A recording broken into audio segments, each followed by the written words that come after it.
essential for the repair of what type of tissues? Atoms are essential for the repair of what type of tissues? A. Nervous tissues. B. Damaged tissues. And C. All types of tissues. There are just 3 options. Okay. So we have A. The nervous tissues. Yeah. B. Damaged tissues. And C. All types of tissues. I'll go with A. A. Nervous tissues. Nervous tissues. Okay. And you're sure A is the answer? I'm not sure, but we'll go with it. Okay, that's wrong. The answer is B. Damaged tissues. Okay. Over to you, Mr. Hero. I'll go with number 3. Number 3. That's fine. What do atoms transform food into? What do atoms transform food into energy? Our cells. Okay, sorry. What do atoms transform food to energize our cells? Okay, sorry, the word was energize. What do atoms transform food to energize our cells? A. Vitamins. B. Protein. C. Energy. D. Water. What do atoms transform food to energize our cells? A. Vitamins. B. Proteins. C. Energy. D. Water. Cannot be proteins. Cannot be. A was vitamins. Cannot be vitamins. I'll just go with energy. Energy. Sugar or glucose or something. Okay. So you will go with energy. Well, energy is not a word. Cannot be fruit. Energize. Yeah, energize.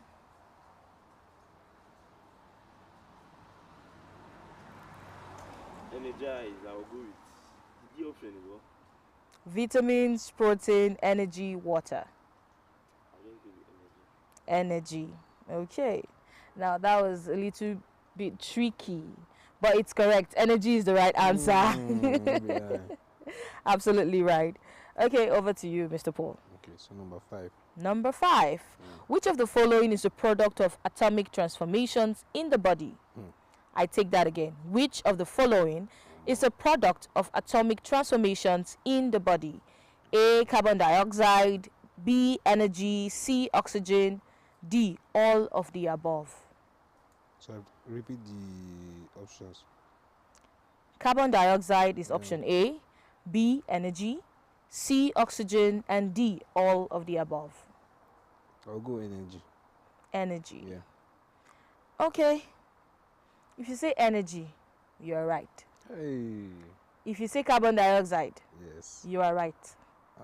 If you say oxygen, you are right, because the answer is all of the above. Oh, no be lie. That's still wrong. Okay, so all of the above is the answer.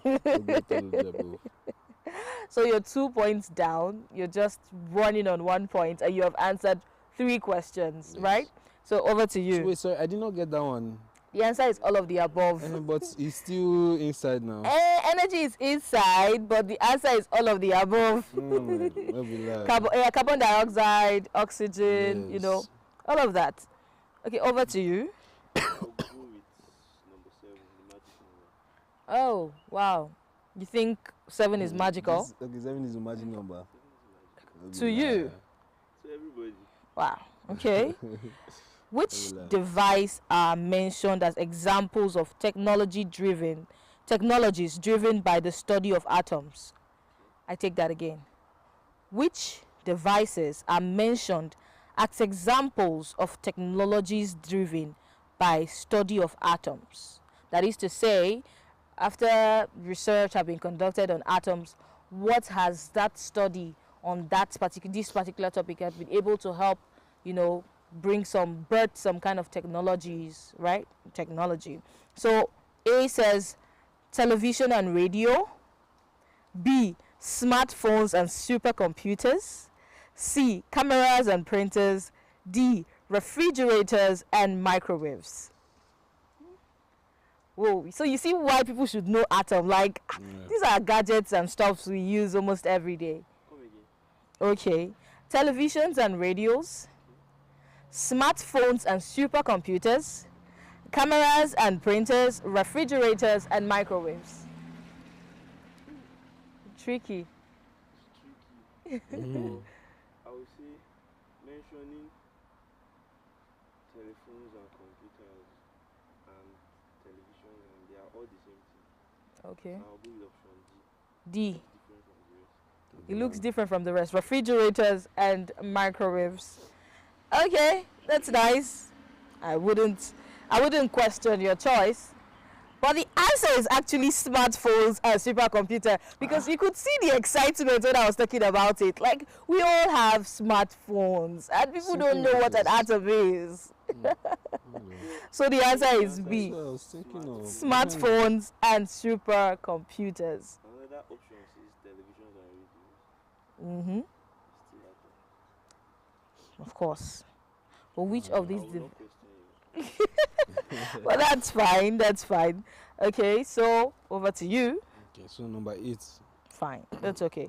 Let's not forget that we skipped number 6. So number Okay. 6 is still available. No problem. So number 8, Number 8. the study of atom has led to breakthroughs in which field? Um, Chemistry and physics is option A. B, music and art. C, literature and philosophy. D, history and geography. I'll go.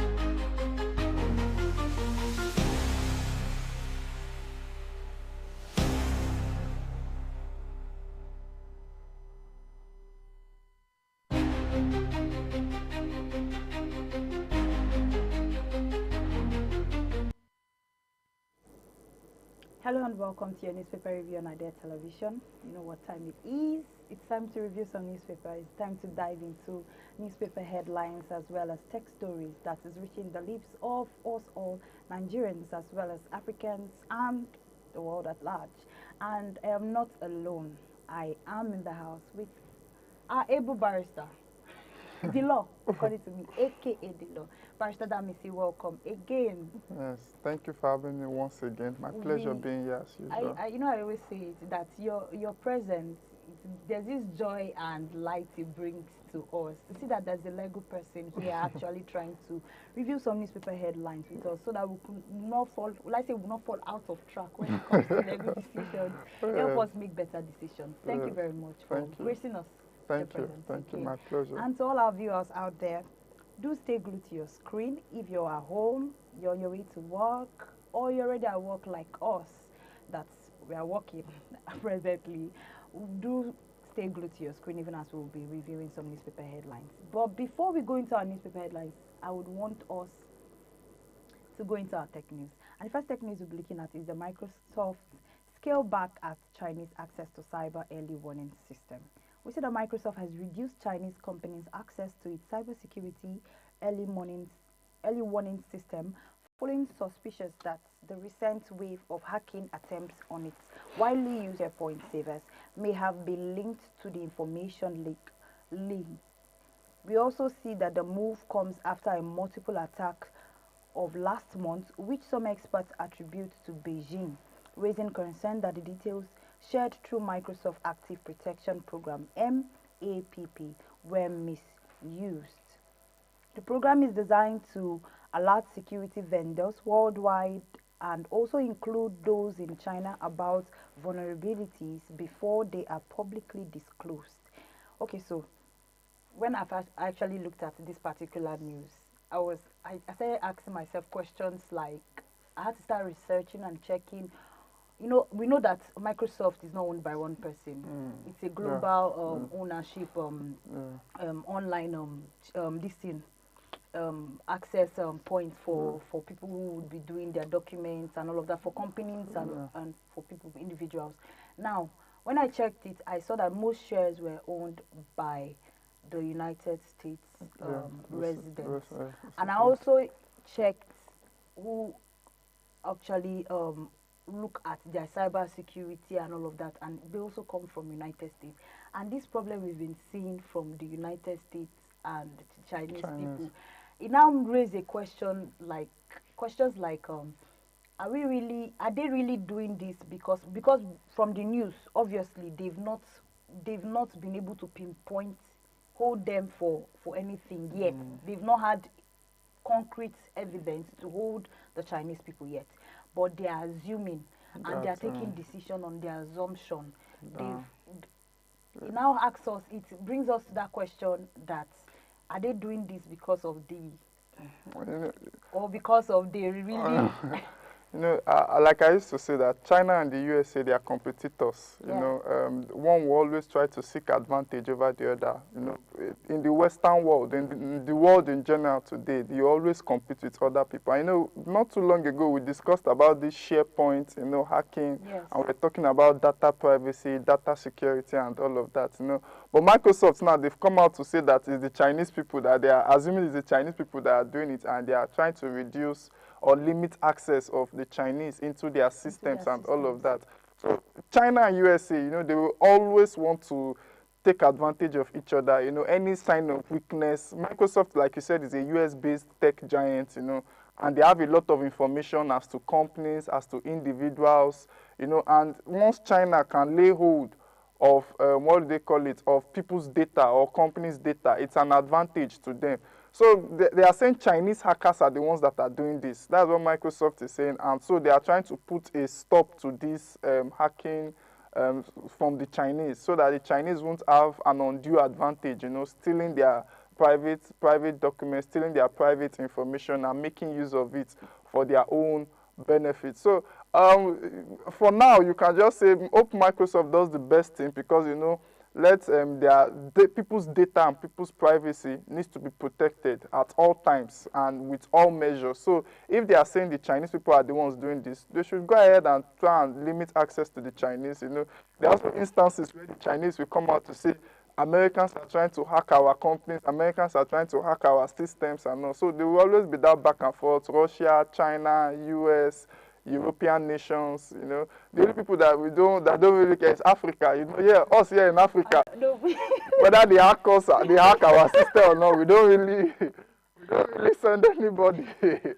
Because data privacy has not really grown to that level yet. And you know, we don't really have big tech companies that are like Microsoft and all. But this is like a callback for us as Africans to actually start looking into, because this we need to take data privacy we need to take data privacy seriously. I remember there was a time where we had a report of North Korean hackers hacking into our governmental systems, taking information, stealing from our banks and all of that. So we need to take data privacy seriously. You know, it's not just an individual thing. Now, nations are taking data privacy seriously. You know, you could see when Donald Trump was calling for the head of companies, maybe they are Chinese and all of that. It says, look, this is a US-based company. You cannot be doing this with China and all of that and the rest of those. So Africa too, we need to take data privacy seriously. And I know with time, we'll develop strong systems and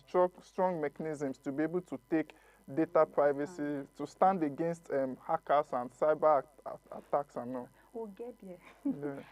Still in the warnings for hacking and all of that, we see that the FBI has warned the Russian hackers targeting the U.S. critical infrastructure. We see that the FBI and Cisco, have revealed that hackers linked to Russian Federal Security Service, FSB, have been exploiting a 7-year-old vulnerability in the outdated Cisco software to branch thousands of networking devices tied to critical infrastructure.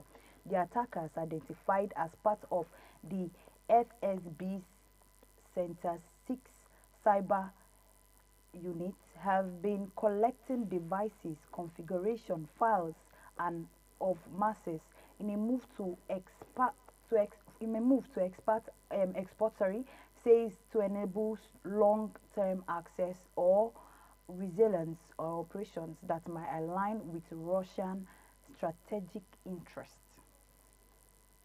Okay, I think this one they've confirmed it. Yes. You know, like I said in the other news, that one they didn't actually confirm it. Yeah, So their fight, or I say their decision of now limiting some Chinese country wasn't really, for me it looks like you're trying to tell me I did something that you've not You've not confirmed that confirmed. I did yet. Yeah. And there are shareholders in Microsoft that are also Chinese, Chinese, Chinese, yeah. that are Chinese people and all of that. But here we have the FBI trying to warn US people, and you, like you mentioned, that's it just shows that it's not only China that is after No, not only the China. US. Is The US should not be scared of only China, but they should also think about other people that are actually looking for them. And Russia is one of the countries that yes. that they You know, found. just like I said, each country is trying to take advantage of the other country. So any sign of weakness in your tech space, in your economy, in your military, they will always seek to take advantage. You know, the FSB is the spy agency for Russia. You know, from the KGB they transform into the FSB.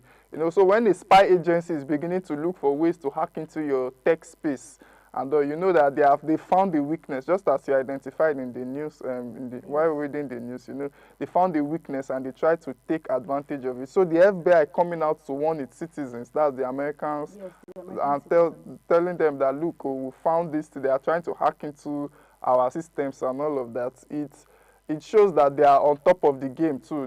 The Americans, they are not slacking as to protection of their citizens' data and privacy. They don't want a situation whereby the Russians will have access to information that is not supposed to be with them, and you know, use this information to cause havoc or cause harm. You know, like I've always said, and I've said here, say every nation in the world, in geopolitics world, is dog eats dog. You know, everybody is fighting to take advantage of each other. If you are not cooperating, even when you have people that you are cooperating with, you still need to be careful because every nation, imagine if the Russians are able to attack and, you know, take away billions of dollars, transfer it maybe to Russian banks, and now, you know, Russia is under heavy sanctions from the US and the rest of the world. So they are kind of like in a survival mode. They are looking for ways to make money, to get the economy improving and all of that. So one of the ways that they found is to hack into tech space, because this is not the first time the Russians are doing it. They've copied this is not the first time they're trying to do it. They've copied from North Korea's playbook, hacking into other countries' systems, trying to take advantage of the lapses in their systems and see how maybe they can get people's information, get companies' information, transfer funds to their own banks, and improve the lives of their people. Yeah. Okay, we also see that the FBI and Cisco has warned organizations to update or replace outdated systems to prevent this spying or attackers from hacking your particular company's information. So, like we're saying, it's very important. It's good that the warning came before it actually started having a significant issue or a significant outplay on this company. Thank God for that. The fact that the warning came early, and the fact that the government is not taking the warning lightly. They are taking proper actions to it. I think that's different. I do not really, I'm trying my best not to dive or try to relate this to Africa or Nigeria in particular. But let's dive into our first newspaper headline. We're looking at the Punch newspaper front page, where we see that the big headline that Wike Makinde with threatens high stake PDP convention in page 2. You know, when I saw this particular news, I actually wanted to just leave this news because I really do not want to make my own comment. But anyway, we see that the PDP has planned a national convention in Ibadan, Oyo State, in November 2025, and is facing a potential disruption due to the rift between the FCT Minister Nsom Wike and the Oyo State Governor Seyi Makinde, among other unresolved internal party issues. Wike opposes the convention, citing the disruption over party position in the South-South and the South-East zones, including the the status of Ali Odefa as Southeast Vice Chairman and Dan Obiha as South-South Vice Chairman. He has threatened that the convention could trigger fresh crisis if their issues are not resolved.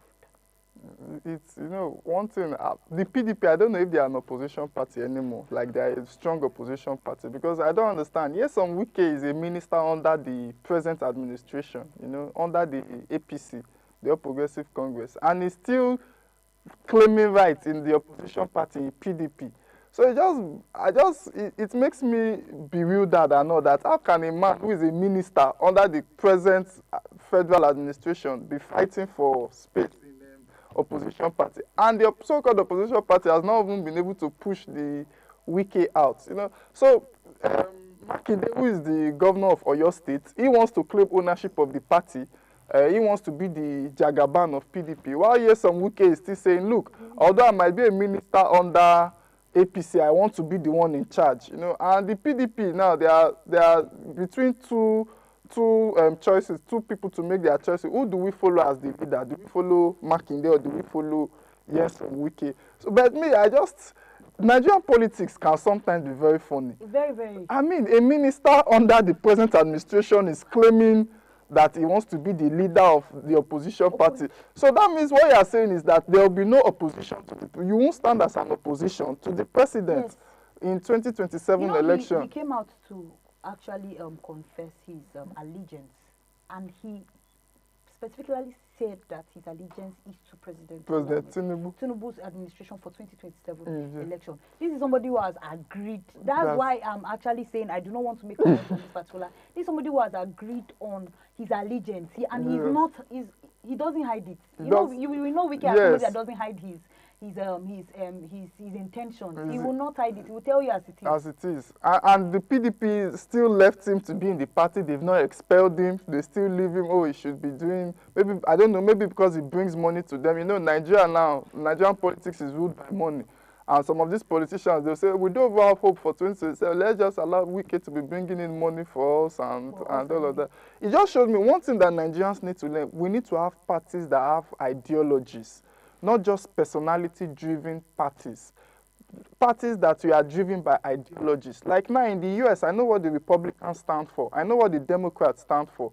In UK, you know what the Labour Party stands for. You know what the Conservatives stand for. If I ask the ordinary Nigeria, what does PDP stand for? Nobody knows. They'll say, PDP power, APC, boom, we sweep Tinubu. The new ADC now that has come up, nobody knows what they stand for. Everybody is personality driven, and that's what causes this kind of. And when political parties are personality driven, the nation can move forward. Ideas are not being put in place to share ideas. Let these parties be idea driven. Oh, we want to run a capitalist system of government. We want to run a socio-economic. All those kind of things. Those are things that pushes nations forward. Not this our personality-driven politics that we play here. We talk of Wike and Makinde. But from one tussle to another. From one tussle to another. The political fight in Nigeria has left the advantage. In fact, we've left. How will I say this? We've left trying to fight for the seat to make a better Nigeria. Yes. I'm not sure that's what we're fighting for. No. It makes me want to ask questions like, are we still looking at a Nigeria in the future? So the future is already here. But are we still looking at a Nigeria that will be better tomorrow? Or we're fighting for another thing? Because the fight is now becoming very, very misunderstood by not just me, but I'm very sure it's even the whole Nigerians. It's selfishness all around. Selfishness. Nigerian leaders, we are just selfish. Nigerians are very intelligent people, but when it comes to collective intelligence, we seem to be... Nigerians are intelligent only for themselves. How do I survive? How do I pack money? How do I steal? Nigerians are the best in stealing, in packing, in corruption. Very intelligent in all these things. But as a collective, we've not been able to use our intelligence to solve collective problems, And that's the problem. And one of the issues is our political parties are still personality-driven. They are not ideas-driven. Our major political parties, that is, I don't know of the minor parties. Minor parties, right? Yes. Okay, beneath it, we see that the TICAD9, Japanese MP, pledges $5.5 billion support for Nigerian Nigeria, sorry, as well as other African countries. We see that in the full news, we see that in Japan, the TICAD9 Prime Minister Shigeru Ishiba announces a $5.5 billion support package for Africa through a collaborative framework with the African Democratic Bank, aiming to boost private sector-led growth, youth and women empowerment, and regional integration. He highlighted the African young population as a major opportunity for industrial and economic development, while noting Japan's domestic challenges like declining population and shrinking agricultural land. Meanwhile, President Bola Ahmed Tinubu emphasized the Nigerian commitment to peace and stability and economic reforms, and also praised the army forces in their success against the insurgency and the stress addressing the root causes of insecurity in Nigeria. Tinubu also called for a greater Africa representation in the UN Security Council and urged technology to be used for peaceful collaboration, not diversion. I actually understand where the president is coming from. I think that's what we're just talking about, but not from the technology aspect. And we say we have a lot embedded in us, but we just see that we're using it for the wrong reasons. Yeah. The knowledge we have that has been given to us, and funny enough, if you look at it well, we have a lot. Apart from resources that Africa as a whole has, apart from every other thing we can see or tangible things we could touch, when it comes to being educated, being able to comprehend fast, being able to assimilate, being able to put it into action, we can give it to Africans. Yeah. And that's why we see African doctors, or let me say other spares, actually go out and make good for themselves. Now, we have all of this, but the issue, like we've been hitting on, is that we use it for the wrong reasons. And here, President Tinubu was trying to say, the fact that Japan has looked into our country, or Africa as a whole, shows that they've showed an interest. But we must also try our best not to use that interest for our own personal gain, but also see the broader picture that Japan is seeing. Because for Japan not to focus on one particular country or one particular state in a country or one particular person, it shows that they have a broader vision for Nigeria and also Africa at large. But for us now, the president is trying to say we ourselves, we must also come into that shoe where we would also see that bigger picture that Japan is seeing. Yes. For this whole, let's say, collaboration to be possible and successive. I think that was one of the collaborations that happened yesterday.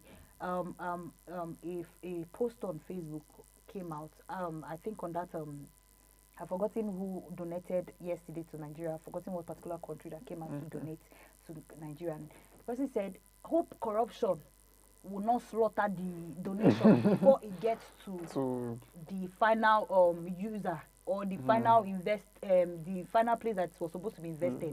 Hope corruption will not start slaughter, because that's the truth. When it gets to me, I can remove my own. Then somebody under me, I give to the person decides before it gets to the person under him, remove. Before it gets to the final person, the user, you just find out that it's so little to be used and ineffective.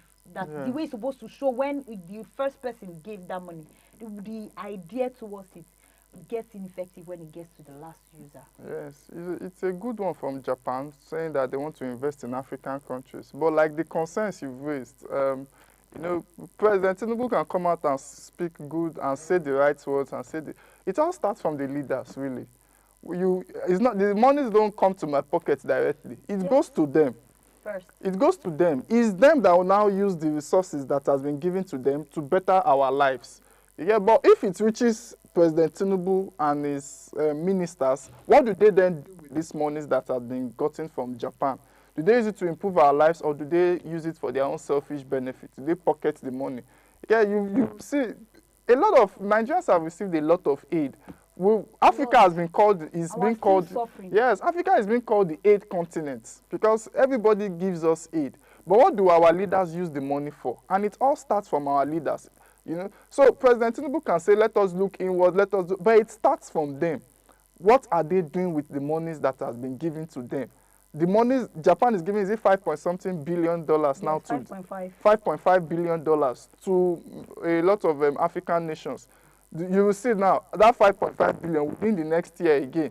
We don't know, no accountability. We can't account for the money. The tech that they say they will use it to do, you will see they won't use it to do it again. They will use it to do other things. Maybe they will even divert the funds for someone's wedding or for, you know, Nigerian politicians are very, very, but we just hope, hopefully, President Tinubu is not just someone that speaks. Let him be someone that also takes action. And Yeah. let him not say that it's just, we need to, let him not just talk that Nigerians need to look inward and all that. Let they themselves, we elected them as leaders. They are the ones to lead us. They are the ones to look inwards, look at what we have and say, look, this is what we are going to use these funds for. So, but with this that he has said, we trust that the president is very keen to looking at the broader picture of what Japan wants. Yes.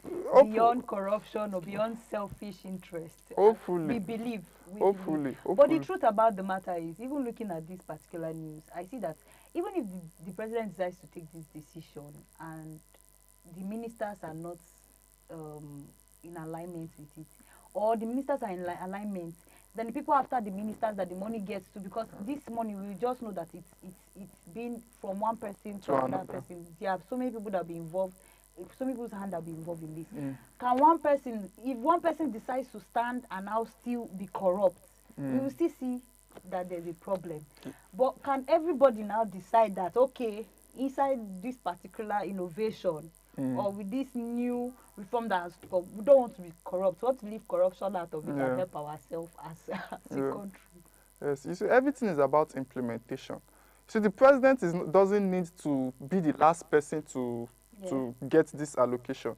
But I mean, you are there's also a Grand Commander, Federal Republic of Nigeria. That's a huge title. You are the Grand Commander. You are not just a commander, you are a Grand Commander. That means you give a directive to your ministers. Your ministers should follow up on whoever, that's why you are the president, on whoever is handling the monies. And you make sure that they execute it to perfection. Anybody that is messing up, that's why you can hire and fire. You fire them. Ministers, you fire your ministers. If it's a PAMSEC, you remove him from there. If he's a director, if he's an assistant director, if he's a deputy director, you remove him, you query him. That's why you are the president. You ensure that this money is being used. There was a president that said, an American president that said, at the end of the day, the buck stops at his table. If Nigeria doesn't work today, if our economy doesn't work, if the tech space is the president who hold responsible. We are not going to hold anybody, one assistant director somewhere, maybe he stole millions and all of that. At the end of the day, Japan has given us money, they've done their part, they've gone. You get, what are you doing with this?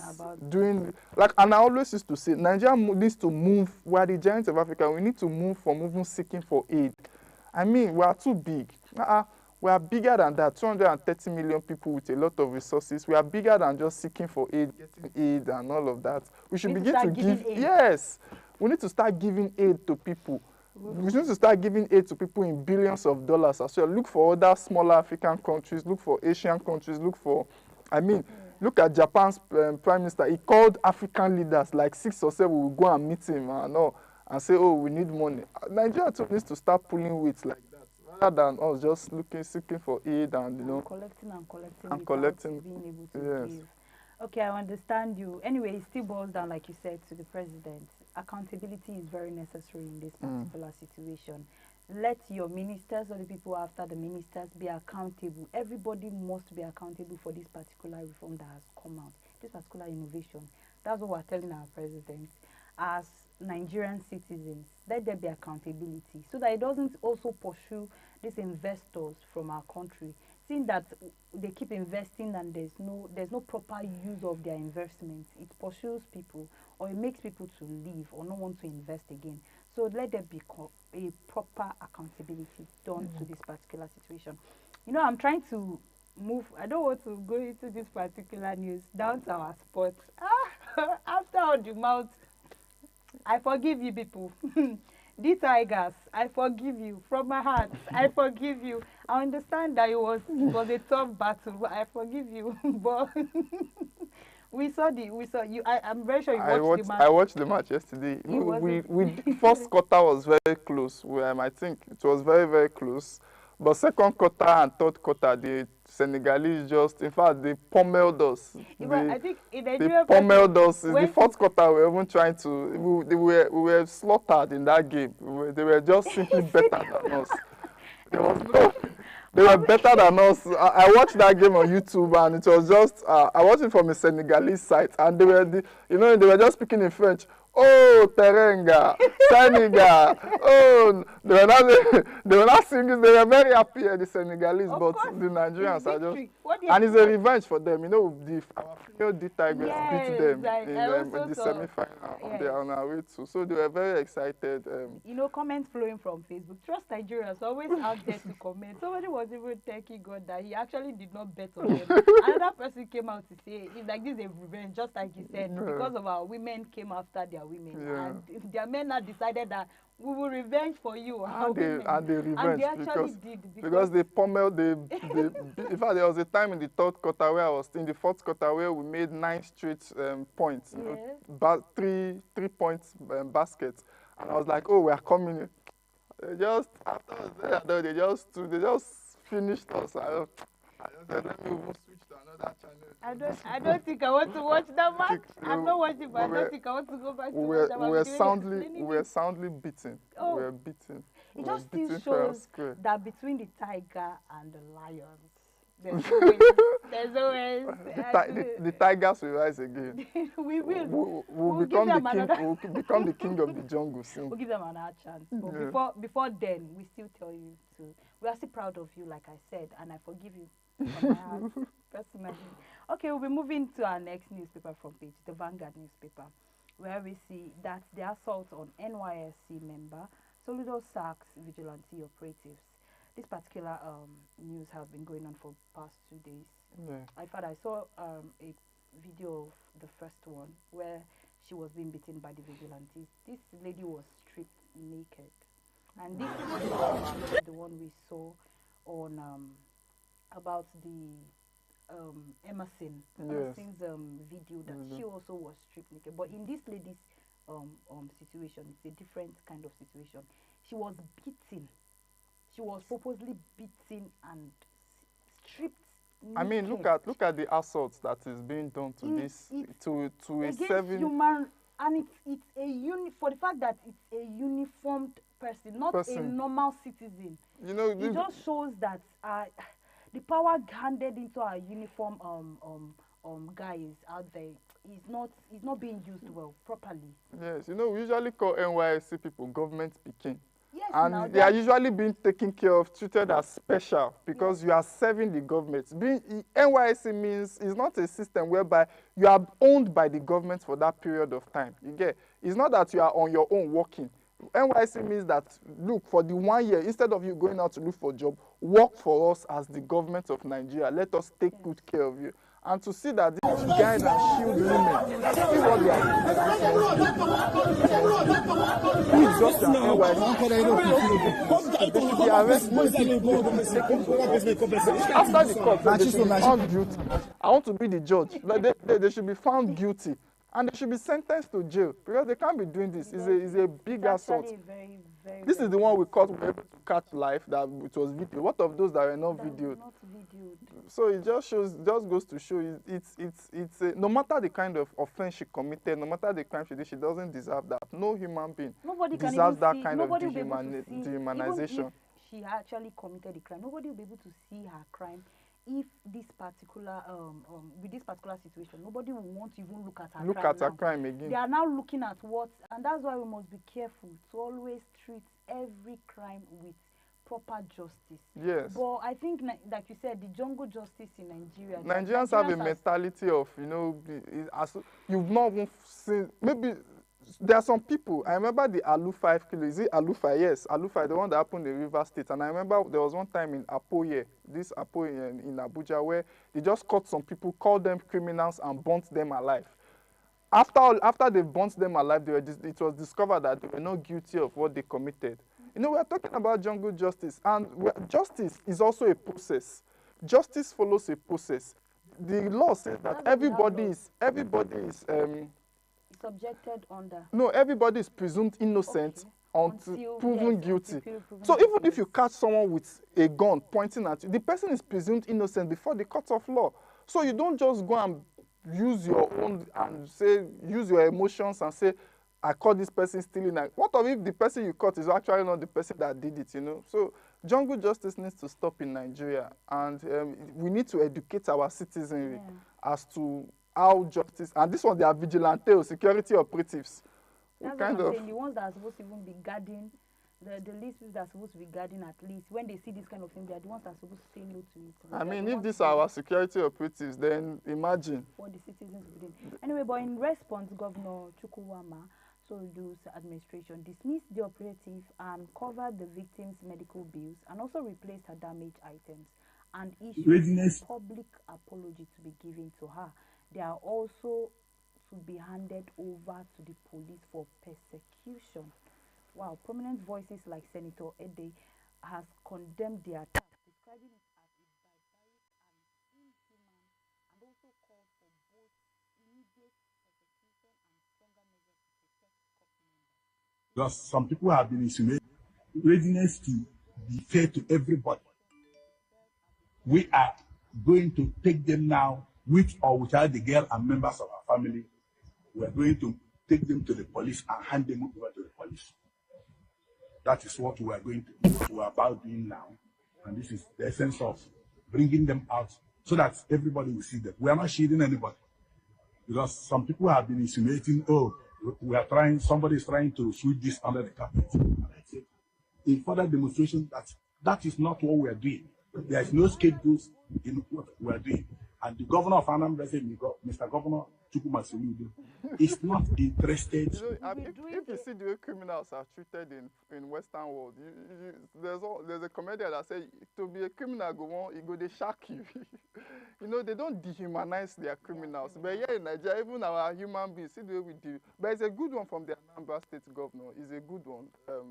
That our medical bills are being taken care of, and the people that did it is being that are being prosecuted by the law. It's a good one. It's a good one, but let's try to put a stop to it, just like we've been saying. Yes. Let's put a full stop to this whole problem and issue we keep seeing, especially when it concerns women as a whole. When it concerns women, it's another thing on the other side. You know, it was a man that was, if this thing was done to a man, we might not look at it to this extent. But the fact that this has happened, this is not the first time. Everybody, people on social media, most Nigerians on social media are trying to link it with Emerson. This is how she too was beaten by airport operatives. This is how this one too is being beaten. Is it that they take advantage of women, and women are now coming out to actually call for rights? Is it that women in Nigeria... You know, the thing is, we are in a patriarchal society in Nigeria. You know, whenever women begin to raise their voices, that's my own assumption. You know, when women begin to raise their voices or begin to stand for their, say, why woman will they talk like this, in quotes, you know, why will a woman talk like this? And, you know, a woman is not supposed to be stubborn. She's supposed to behave in a certain way, in a feminine. That's the Nigerian belief of most. If you will see some other women will be saying, and a woman should be, why is she shouting like this? Why is she speaking like this, you know? Probably that's the reason why you see, yes, you see some arguments, they will say, instead of this, I've seen arguments where maybe car crashes into maybe a female's car, the man will come out and say, please, I don't want to speak to you. Go and call your husband, let me speak to you. Yes, I've seen situations like that. I think the whole gender issue we're facing in the country, like you said, Nigeria, that's our mentality, and we must be able to come out of it. I think that's what we're talking about in our last segment, that our mindset also has a big role to play in all of these things. We must be able to change our mindset, what we think and how we think as Nigerians. So if our medical system will be taking care of our health, we should also try to take care of our mind. Most of these people, according to a say, it's not everybody you see in the streets that is normal.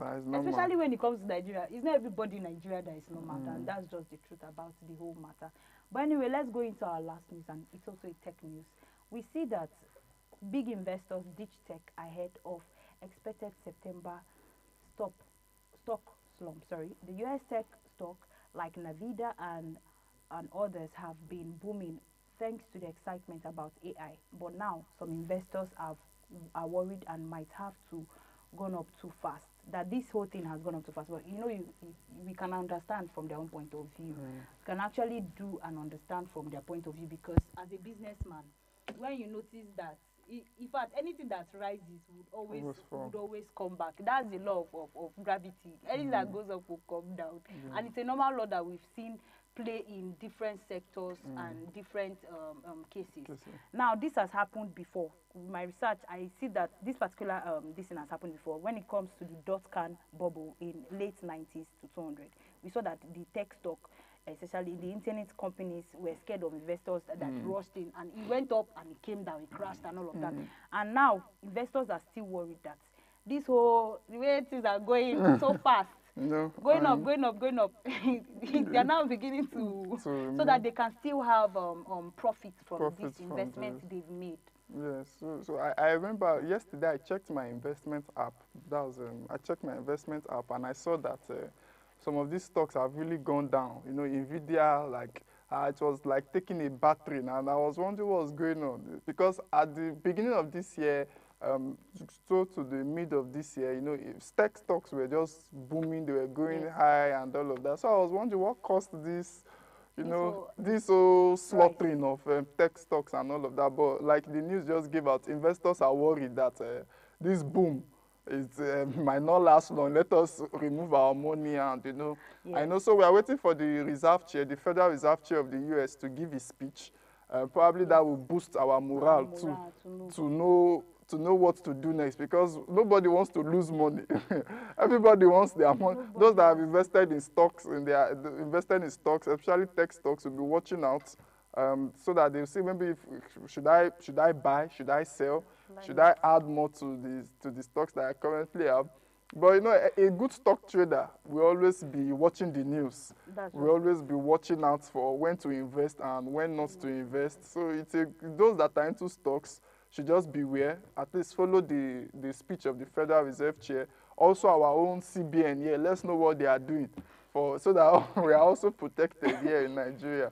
Yes. Okay. In other news, in the front page of Vanguard, we see that Katsina massacre death tolls rises to 50. We also see beside it in page 48 that NCC to governors waive or reduce 145 road fees. We also see the big headline that anger over planned pay rise for political office holders. I don't know, they've not settled this issue. No, they've not settled it. The government is still adamant that they want to increase the salaries of political office holders. But you know, like we said yesterday, the opposition against it is very strong. It's coming at a very, very wrong time. I mean, Nigerians are suffering. People are getting poorer by the day, and what you can think of is to increase the salaries of the president of Nigeria. What is he going? Nigeria is a funny country, because why are you increasing his salary? Because everything is being taken care of by we the people. Where his feeding doesn't come from his salary. It's the state that basically takes care of him. The ministers is the state that basically takes care of them. So why are you increasing their salary? What for? Is it just for semantics, or you just want to do eye service, or I don't know? I think we like stalling issues. There should be proper investigation, assessment, and people should come and sit down and talk about this, so that we will stop stalling issues. Issues lingering from 1 week, you see it in newspaper headline the next week. It just looks like we are being adamant to resolving issues. If anything you want to say. When I said something, like you said yesterday, whatever he says or decides to do, he will do it. So we should also consider people who are talking about it, and consider what people are saying, to see if what they are saying is valid. Are these valid points? Are these things that people are saying, are they okay for now? They are saying now this is not what we are looking for. Increasement of these people's salary is not what we are looking for. We are looking for how to get things better, how to solve the problem on our table. We've not finished solving that problem. We're trying to increase, and we're still borrowing. Inside the fact that we're borrowing, so where are they getting the money that they're using to increase? Please, let's stop lingering issues. We also see that Rep summoned 11 discos over 2.6 trillion debt owed governments in page 8. The House of Representative Public Accounts Committee has summoned 11 electricity distribution companies, discos, to explain an outstanding debt of 2.6 trillion naira owed to the Federation account. This summon follows a review of the 2021 Auditor General's report, which highlighted significant liabilities and irregularities in the power sector, including uncollected debts, shortfalls and institutional charges, and payment for undelivered electricity. So I think I'll just leave this to you. So the discos that have not paid monies back to the federal government, I'm wondering how they are able to even run themselves or run their companies without paying back, owing the federal government. I mean, we are still suffering electricity. I remember the privatization sector, when Goodluck Jonathan privatized the electricity sector, and discos came about, private companies came about and they bought some of these electricity distribution lines and all of that, We were thinking, oh, this is a good thing. Our power sector is going to improve. Electricity is going to improve. I remember I was a strong advocate for the private sector entering the electricity sector because like the telecom sector, when it was just Nitel, we weren't really enjoying telecommunications. But when it became MTN, Nine Mobile, Airtel, Glo, when they came about, we saw that the telecom sector boomed. So I was thinking that this is what will happen to in the electricity sector, that when private investors come, that will be able to have better electricity and all of that. The discos, the distribution companies will be able to make our electricity better. But the story is not, we are still stuck in our rotten past like we used to do. So the discos owing, is it 2 trillion? 2.6 trillion. 2.6 trillion naira. I mean, that's huge. That's a huge amount. And it's shame on these distribution companies. That means they've not been, either the distribution companies, the private investors that got this job or got this distribution channels, either they were not capable, either they were just given to maybe family and friends, or there is something, maybe the government did not help them, or maybe they had like serious challenges. But for them to be owing 2-point-something trillion, that means they have not made money from their investments, or maybe they've channeled their profits into other maybe investments and all of that. I don't know the problem, but for them to be owing the Nigerian federal government that kind of amount is huge. To me, if I'm to close down these discos, get other investors to buy them out, let them take over, people that can really do the job. Because the government selling these discos to you, selling these channels to you, is a means for them to also generate money. You tax Nigerians their electricity bill. After taxing them, you provide them electricity. You also pay to the government. You pay to the government, you boost the revenue of the government as well. But from this report now, it shows that they've not been doing their jobs. It shows that because electricity we are not seeing. We are still stuck at 5,000 or something megawatts and all of that. So they've not been doing their jobs. They've not been giving the government revenue. They've not also been generating power. So what's their essence? What's their use? Other private investors should come and take over from these discos and let us see what they will do for us. According to a Nigerian on Facebook, now we still give light to other countries. Now still we no get the light. And it's like you said, it's a problem. So in other news, we see that 2027 Tinubu re-election done deal, says Tunji Ojo, for someone to come out and even say that Tinubu's re-election is a done deal. Let's not, I was trying my best not to be political here, but because to so many people, Tinubu has won 2027. To his all supporters. These ADCs and no, the rest, they are just there to fill in the gap of opposition party. That's just that gap of opposition party. But because I feel like most of them have even lost faith that they might. There's only some few people now that are still upholding that faith. From one fight to another fight, even inside the political opposition parties, you still see that they're fighting amongst themselves. And the whole thing is just looking like somebody just sits one place and tell you that this particular person would win the election, and the person would win the election. But like I said, let's not go political.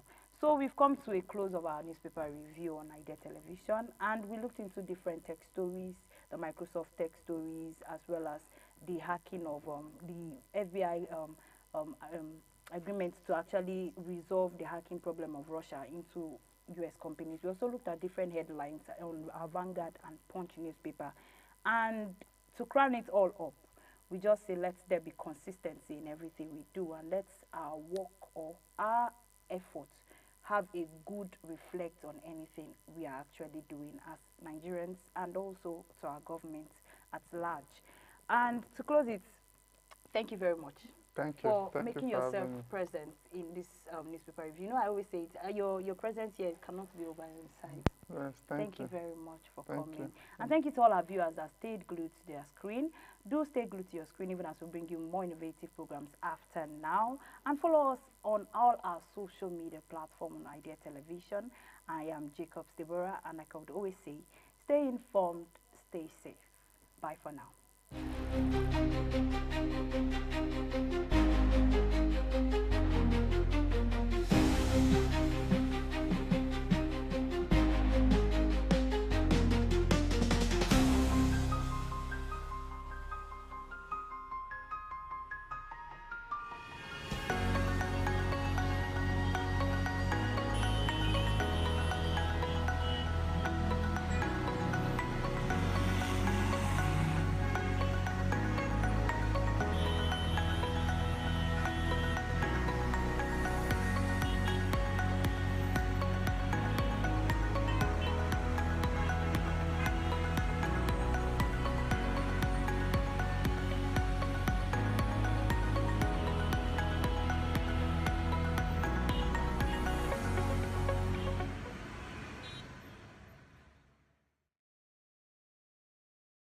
Hello and welcome to Science on the Street, a fun-filled program that brings the knowledge of science right to you. Taking science from the lab to the streets. My name is Okeme Chubioja, and today we will be learning about photosynthesis on the bustling street of the popular Wuse Market, Abuja, Nigeria. Do you remember that topic in biology class? How well do you know it now? Well, let's find out.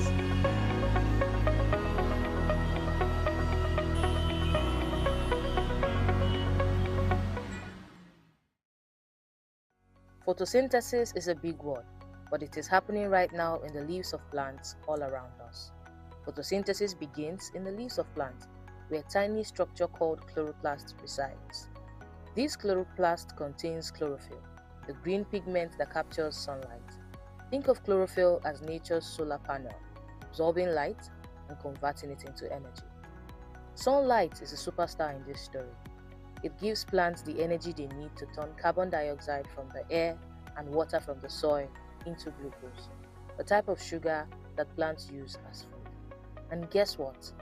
This process also releases oxygen, which means photosynthesis is why we can breathe. The overall equation of photosynthesis can be simplified to carbon dioxide plus water using sunlight equals glucose plus oxygen. This process takes place in two main stages: the light-dependent reactions and the light-independent reactions, also known as the Calvin cycle. In the light-dependent reactions, sunlight is absorbed by chlorophyll and is used to split water molecules, releasing oxygen and generating energy-rich molecules. This energy is used to transform carbon dioxide into glucose. So next time when you see a lush green forest or a blooming garden, remember that photosynthesis is at work, turning light into life and filling our air with fresh oxygen. It is nature's incredible way of keeping everything in balance. Pretty amazing, don't you think so?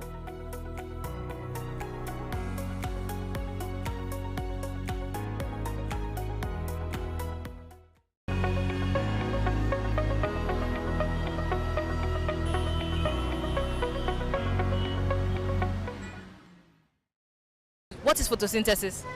I don't know. It has been long I read my book. What is photosynthesis? Have any idea? No, sorry. Do you by any means know what photosynthesis means? Photosynthesis, right? Yeah, photosynthesis. Yeah. Man, I know.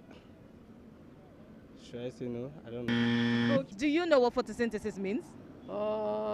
That's a very long-standing question. Okay. It's all about taking of water from where to where, from the top to the bottom. I think that's what photosynthesis talks about. Are you sure that is photosynthesis? Well, I don't want to bring the definition of the old school days, but I know it's talking about the water coming up from the top. Do you know what photosynthesis means? Well, from the knowledge of I had during my secondary school days, Okay. I could say it's a way of using plants, using the water and carbon dioxide for energy and oxygen. Yes. You know what thing they call photosynthesis? Yes. You know? Yes. Okay, tell us. Please tell us.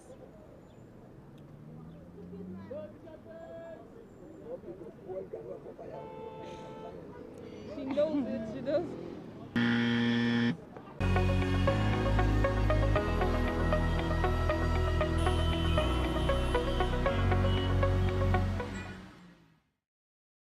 Wow, wow, wow. From all indication, not everyone remembers what photosynthesis means, but no. I won't give up. There has to be someone. Now let's try again.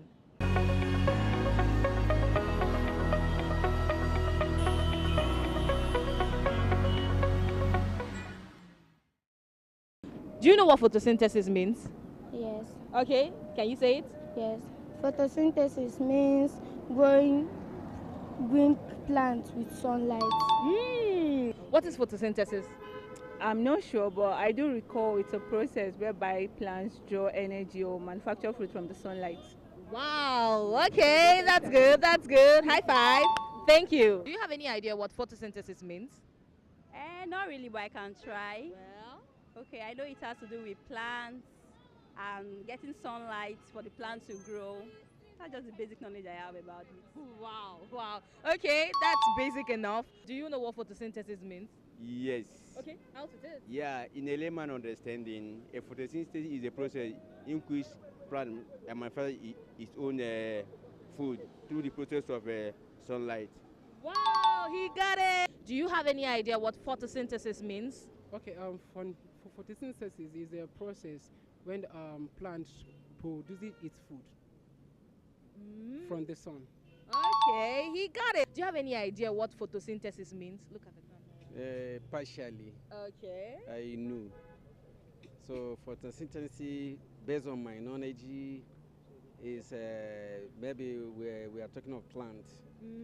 The plant, you have the plant that you keep, maybe you preserve a plant that you keep that it should have a reflection of sun.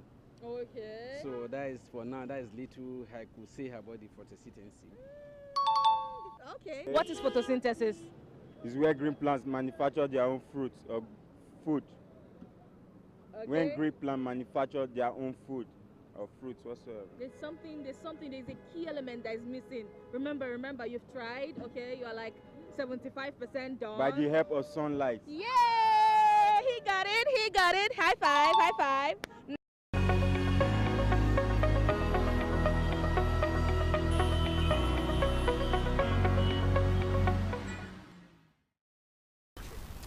Welcome to the quiz segment of Science on the Street. I am still your host, Okebe Chibioja. We're still talking about one of the most fascinating processes in nature, photosynthesis. And with me today is Mr. Corporal Emmanuel. And? Benjamin Joshua. Okay, Mr. Emmanuel. Can I call you Mr. Emmanuel? What do you do? Okay, currently I'm a final year student of Nile University of Nigeria, Abuja. Okay. I'm studying electrical and electronics engineering. Oh, wow. What about you? I'm currently a core member. A core member, okay. In Abuja here, and I study mathematics. Mathematics. Yes, at Federal University of Technology. Oh, wow, okay. We're about to have a robust and well-informed quiz segment. Sorry about that. Okay, so we were on the streets of Wuse Market, Abuja, and the turnout wasn't really nice. Not everybody remembers what photosynthesis is, and it wasn't impressive at all. It wasn't impressing. So what do you have to say about that, Mr. Ben? In my own opinion, I feel we don't have the interest in anything science. Most of them likes editing arts and Arts. Arts. Okay, so they do not have interest in science. What about you? What do you have to say about that? In addition to what he said about interest, I also think it boils down to an interest in that particular topic in practice, like in everyday life. Wow. So most people only need the knowledge.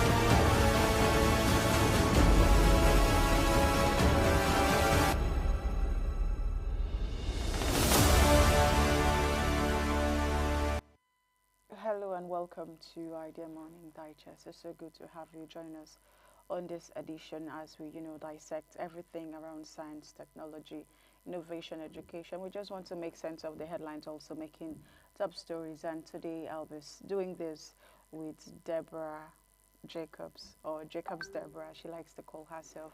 My name is Chinatu Oji. Hi Deborah, how are you? Good morning, Ma. Welcome. You're looking, your eyes is looking dim. Yeah, a bit under the weather, but I'm fine. Okay, so how are you? It's good to have you. There's a whole lot happening, and I can't wait for us to get into the discussion.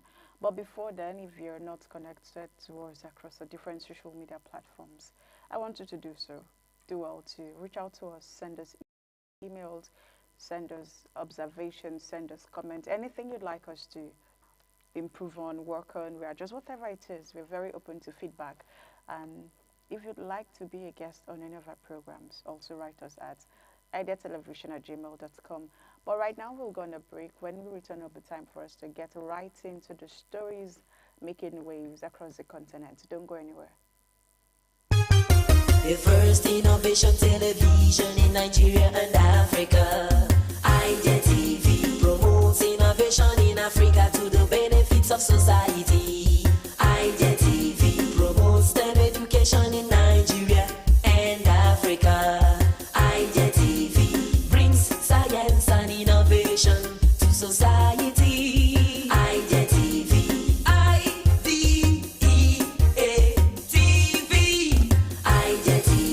Idea TV is the first innovation and entrepreneurship television in Nigeria and Africa. IDEA stands for Innovation, Development and Entrepreneurship Africa. We are headquartered in Abuja. IDEA TV focuses on research, science, technology, innovation, entrepreneurship and related education, and policy to the benefit of society. We address innovation in the formal and informal sector. We communicate ideas. We bring science to society.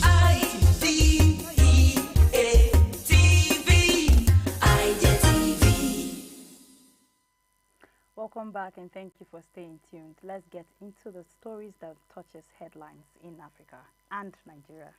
Okay, starting out from the city of Lagos. Lagos is set to create fund for innovation and research.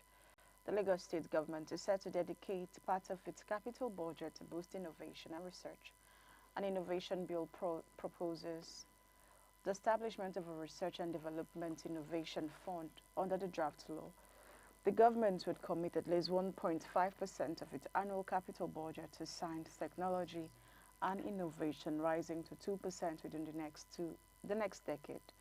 The fund is expected to support academic research with commercial potential, seed capital for startups, and industry-academia collaborations. It would also finance technology parks, incubators, and modern innovation hubs. The bill outlines targeted support for returning Nigerian tech talents, offering startup funding, laboratory space, and integration assistance.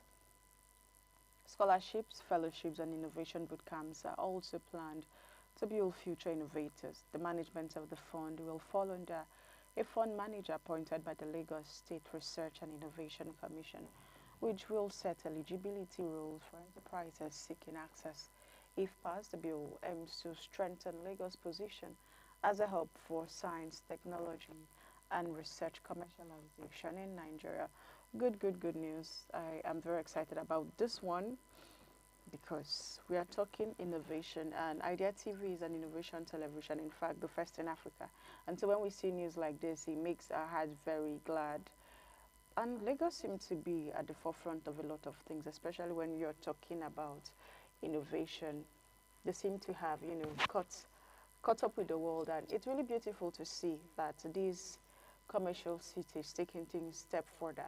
Imagine having to set aside a budget, a percentage of a budget annually to see, I want this to fund and support research and innovation in this state. You can only imagine what kind of results, what kind of things will hit the mainstream market from the laboratories, from the initiatives and creativity of the people of that state, or people who have access to this funding.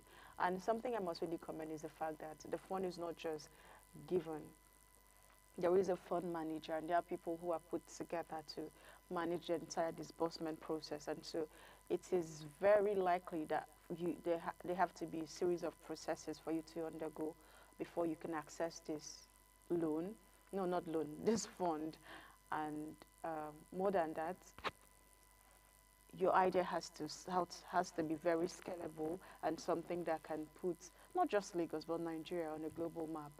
So it's something that I must commend the Lagos state government for. It's really beautiful to see how they're balancing innovation with the way things are happening now and trying to move ahead of time to ensure that no, Nigeria or Lagos is not just sitting at the back of things. So while we were even having a conversation yesterday on IMD, I remember that one of the conversations we spoke about was why are we not thinking about innovation to ensure that people who get on a plane can have their phones on, especially when we are talking local flight, because most of these stringent measures only affect the local flights in Nigeria.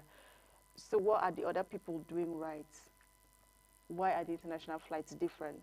So I'm thinking that, an innovative idea can come from funds like this. And there are so many things to tackle, and a lot of people, especially young people, when you meet them, they tell you that, oh, I have this brilliant idea, but there's nobody to fund it, or there's no enabling environment, there's no support. But alas, we have the fund for research and innovation. So I can only but imagine the magnificent ideas that will be brought into the mainstream market, and I can't wait to witness all of that. I don't even have anything to say, Deborah. Like you said, it's a great innovative idea and policy that has been put down by Lagos State for their citizens or Lagos State inhabitants.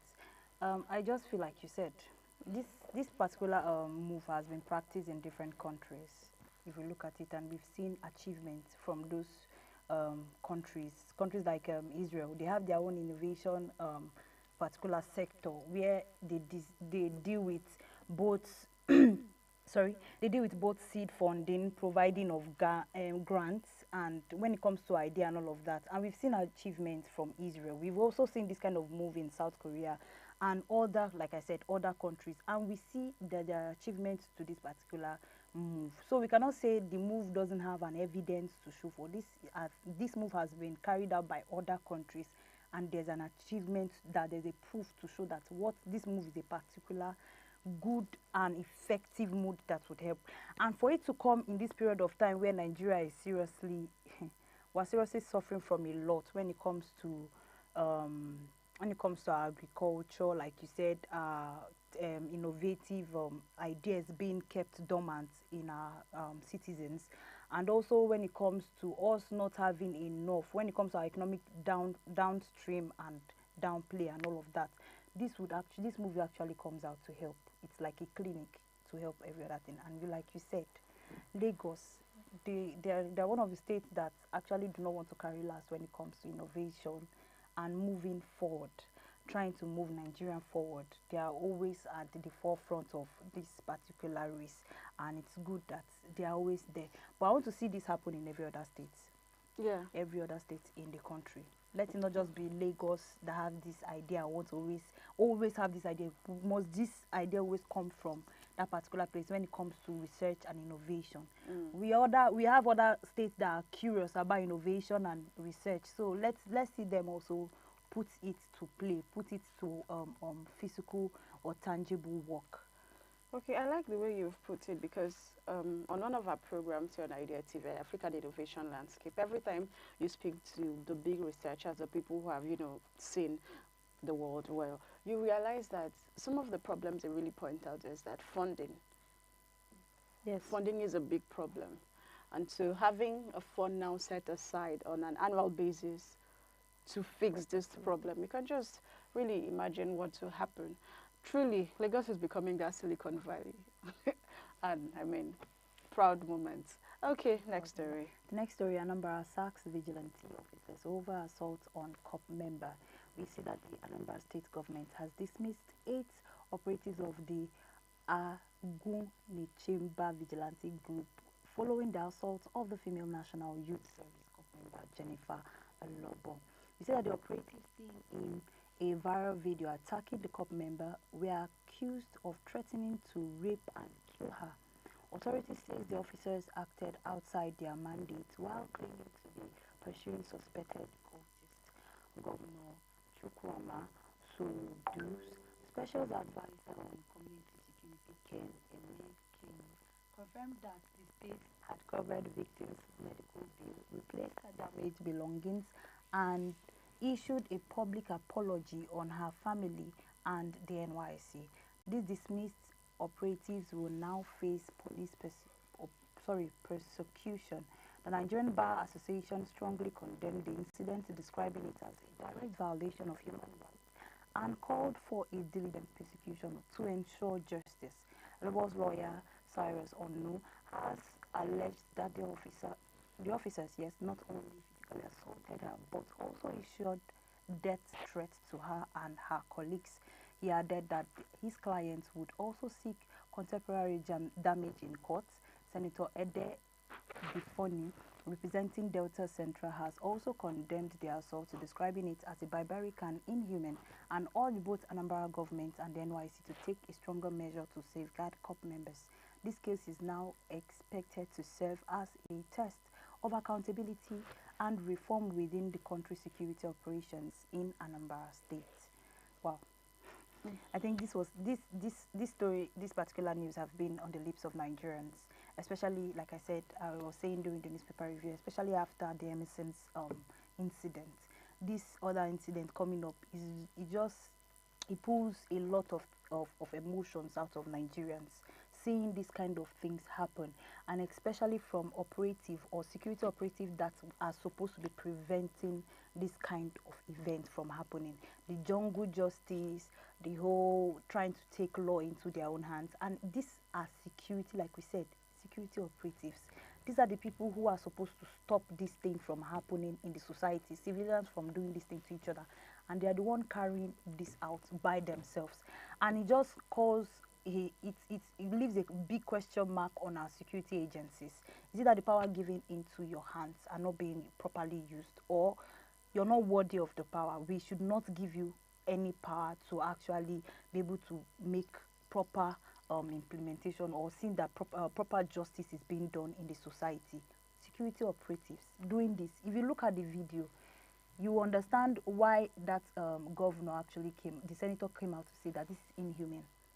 The video is a lady being dragged, beaten, stripped naked, not wearing bra, not wearing pants, and she's a female person being beat by different male figures around her. She was not being beat by one person. She was collecting it from different people. This is inhuman. No matter what she did, even if she's a cultist, I don't think this is the right way to actually carry out the law, or this is the right way to actually dispose law and order in the society.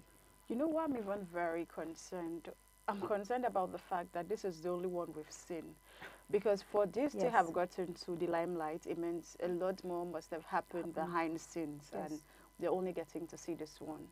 So you can imagine the state of moral decadence in our communities, that people who are supposed to be security operative no longer act. By the way, why do we even have vigilantes in the first place? It's because the security arms that we have are not even sufficient to cater to the communities. Yeah. And so community policing started. Okay, what can we do to ensure that our community is safeguarded from, criminal elements? And so, boom, we had vigilantes. But half the time, some of the very, very sad stories I read about vigilantes have them doing all manner of things that you cannot even imagine. You have them raping people. You have them conniving with the criminals that are supposed to work against, to rob people in communities. So what does this tell us? We have a bigger problem right on our hands to solve. Beyond And writing apology this is a letter. huge call to the governor of Anambra State, that Dr. Chukuma Soludo. There's been a lot of security challenges coming out of Anambra in the last few months. It was before the first of, it was a young boy, a little child who was killed. Why was he killed? We hear that he was asked to commit incest and he refused, and so he was killed. That was after being abducted. And then we had the fish seller, fish magnets guy, was also killed in the same Anambra. And now we are having a core member came to save her fatherland, and this is what she gets: stripped naked in the public by. And you know the funny thing, I kid you not, when I saw that video, the first thing that came to my mind is, you know how these riffraff, they behave. The first thing they want to do when they see a young woman is they try to toast you. When they try to hit on you and you're not giving in, then they find things to do. Because I am wondering what will warrant men of that caliber to beat up a woman in that manner. Why? What would she have done? This is a serving corps member. So it's even easy for you to track her, to report her, to ensure that, okay, whatever offense she has committed, she pays for it. It's easy. It's easy. It's stipulated in the NYC bylaws. If she committed something, she would pay for it. Yes. She would get the punishment due. But not, I know that wasn't the case. I just know that wasn't the case. You can just tell that this is coming from a place of anger. And it wasn't enough that they beat her up, they stripped her naked, had a reputation damage online.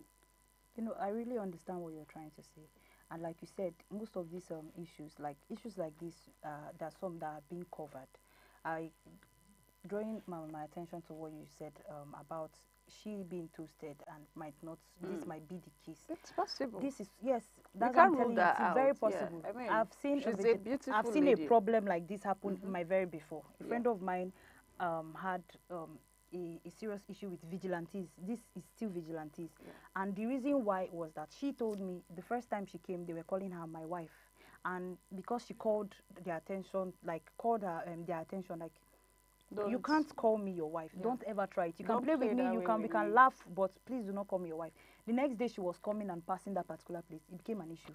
They didn't allow her pass. They said she had to call somebody from inside that vicinity to come and pick her. And they knew this person. They knew that this person was always visiting. They knew that she was having a family member there. But just because of what happened the other time, and the other ones that were not, that were around, they decided to join mouths and put, and these things, like you said, this covers a lot of things that is happening under beneath the surface. In fact, you know why I say, because it's deep, it cuts deeper than we are looking at it now, and we are tired of this writing apology. Can we stop writing apologies? Can we see these things stop? Apology won't fix it, because if you do not tackle it from the root, then you're just wasting your time. It doesn't solve any matter. It's only a matter of time before we have more people. And you think that it's only going to affect the women. No. There are many men who are beaten by these vigilantes who did nothing. But because you refuse to cooperate with them, maybe you refuse to tip them, and then they just find something to pin on you and have a problem with you. So there is a huge problem on our hands, and if we're not ready to take our security outfit very seriously, then why are we having a government? The government is supposed to ensure the security of life of its citizens. Yes. Security of life and property, that's what the government should do. It's a primary responsibility. And so any government that cannot offer that has failed. And so I'm hoping that this is a huge call out to the government of Anambra State. Yes. And every other place where people exist, please, if you have vigilantes, they're supposed to work in tandem with the security outfits in that state. They're supposed to work with the police. They're supposed to work with the, the army. everybody who is ensuring security of life and property are supposed to work in synergy. But when some criminal elements who camouflage as vigilantes start taking laws into their hands, they have to be taught the lesson. It's not enough to dismiss them. Whatever, they should be charged to court, really. Let's move on to the next story. Big tech blocks 13.5 million accounts in Nigeria over online safety rules. Technology giants Google, Microsoft, and TikTok have deactivated more than 13.5 million accounts in Nigeria in compliance with the country's code of practice for online safety. The disclosure comes from the National Information Technology Development Agency following the submission of the 2024 compliance report. According to the regulator, users filed over 750,000 complaints last year, resulting in the removal of nearly 59 million pieces of harmful content. More than 420,000 items were reinstated after successful appeals, while 13.5 million accounts were permanently shut down for violations. NIDA says the figures show progress in making Nigeria's digital space safer and more accountable. It commended the platform for complying with local regulations, but stressed that user protection requires ongoing collaboration between tech companies, regulators, and civil society. Nigeria introduced a code of practice in 2022, setting clear obligations for major platforms to register in the country, comply with local laws, and adopt stronger safeguards against harmful content online. Authorities, however, argue the framework is vital to tackling misinformation, cyberbullying, fraud, and exploitation, while also balancing innovation in the digital economy. The agency says building a safe, transparent, and inclusive online environment will remain a shared responsibility. This news, I don't know how to react to this, because I saw some people online yesterday and they were just complaining that they had some of their accounts deactivated, and for some of the contents that they showcased, I mean, from my judgment, they shouldn't have been deactivated. But by whatever metrics, I mean, they're saying cyberbullying. There are lots of, the list is long about the reasons why most of the accounts are deactivated. But then again, we want to also hope that this is not a ploy to stop freedom of speech and expression.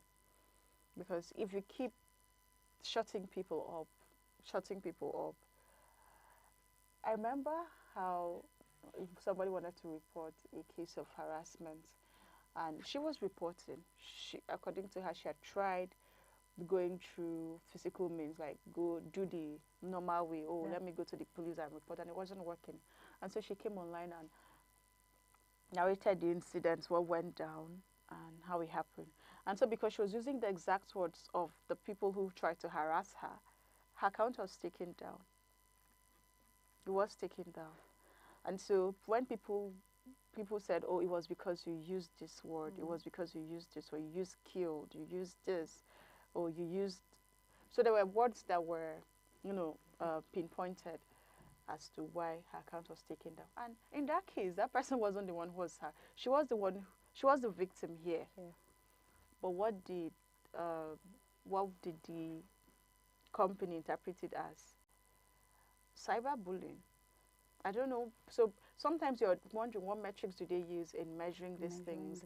How are they checking these things to ensure that, very well, cyberbullying shouldn't be a thing. We have to ensure that the internet is as free as air and good enough for everybody to come express themselves within their own rights. But then we should also ensure that it doesn't become a tool against the people. Because as far as we are concerned, a lot of, especially in a democratic nation like Nigeria, that's where they rely on to express their views, to express their consent, to speak to their governments. Some of the call-outs and things you see that get the attention of people can all be tracked back to social media. Some of the momentum that are gathered for political rallies, for cult following, for a lot of things, can be tracked down to social media. And sometimes I realize that those people, the people who are at the forefront of those things, their accounts are now banned or deleted. And so it brings to mind a lot of things. Is this not witch hunting? It makes you start considering a lot of what exactly is going on.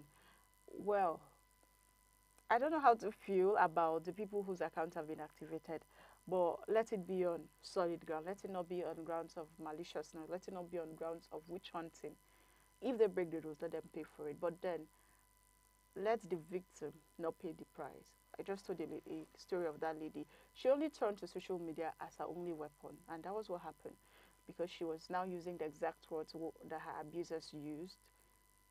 It became a problem for her. So we have to ensure that we're checking all of these things while rolling out new laws and meting out punishment or whatever. Like you said, you've actually said it all. This on one hand, it's a good thing. On the other hand, it looks like you trying to short the citizens. And you know that the social media, I used to call it, let's say, public relation online officer that relates the minds of the people to the government and the government to the people. I think that's the fastest way you can actually see when people comment against something that has happened or through something that has been happening in the society or around them as emotions and all of that. And like you said, most people have used this platform for other reasons, and proper education must be taken to consideration. We need to know how to properly educate people who actually use these social media platforms, one, and the social media platforms themselves should be able to know which content is not worth going out. I think when it comes to YouTube, YouTube has a way of copywriting a particular post you make when they know that that's not your post. So if AI have gone that far to be able to copyright people's work, I think there can be a way that we can work with technology companies that can actually help in fishing out the people that use social media for these reasons and for the bad reasons, and the ones that are using it for the good reasons. Like you said, the government, if you look at the news, the government did it because of cyber security and all of that. They have their reasons of doing it, but in all of that, you must know that when we are taking a decision, our decision must be looked into very closely so that we do not raise question marks or raise, will I say, arguments between the government and the people about your decision making. Moving to the next news, we see that Nigerian photographer urged government recognition on World Photography Day. We see that Nigerian photographers are calling for federal government to recognize and support their profession, stressing that without photography and videography, there would be no news or record of the nation's history. The appeal came during the activity to mark World Photography Day in Abuja, where members of the Fountain of the Professional Photographers Club staged a road walk from Area 10 to Millennium Park, led by the club president Otto Bers David. The event highlighted both achievements and challenges within the industry. David said photographers remain central to journalism, governance, and the nation building, but their contributions are often overlooked. He added that while government projects rely heavily on photography for publicity, the professionals behind the cameras rarely receive acknowledgement or national honor. Participants also raised concerns about harassment from security agencies at public functions where photographers are frequently denied access to or treated unfairly.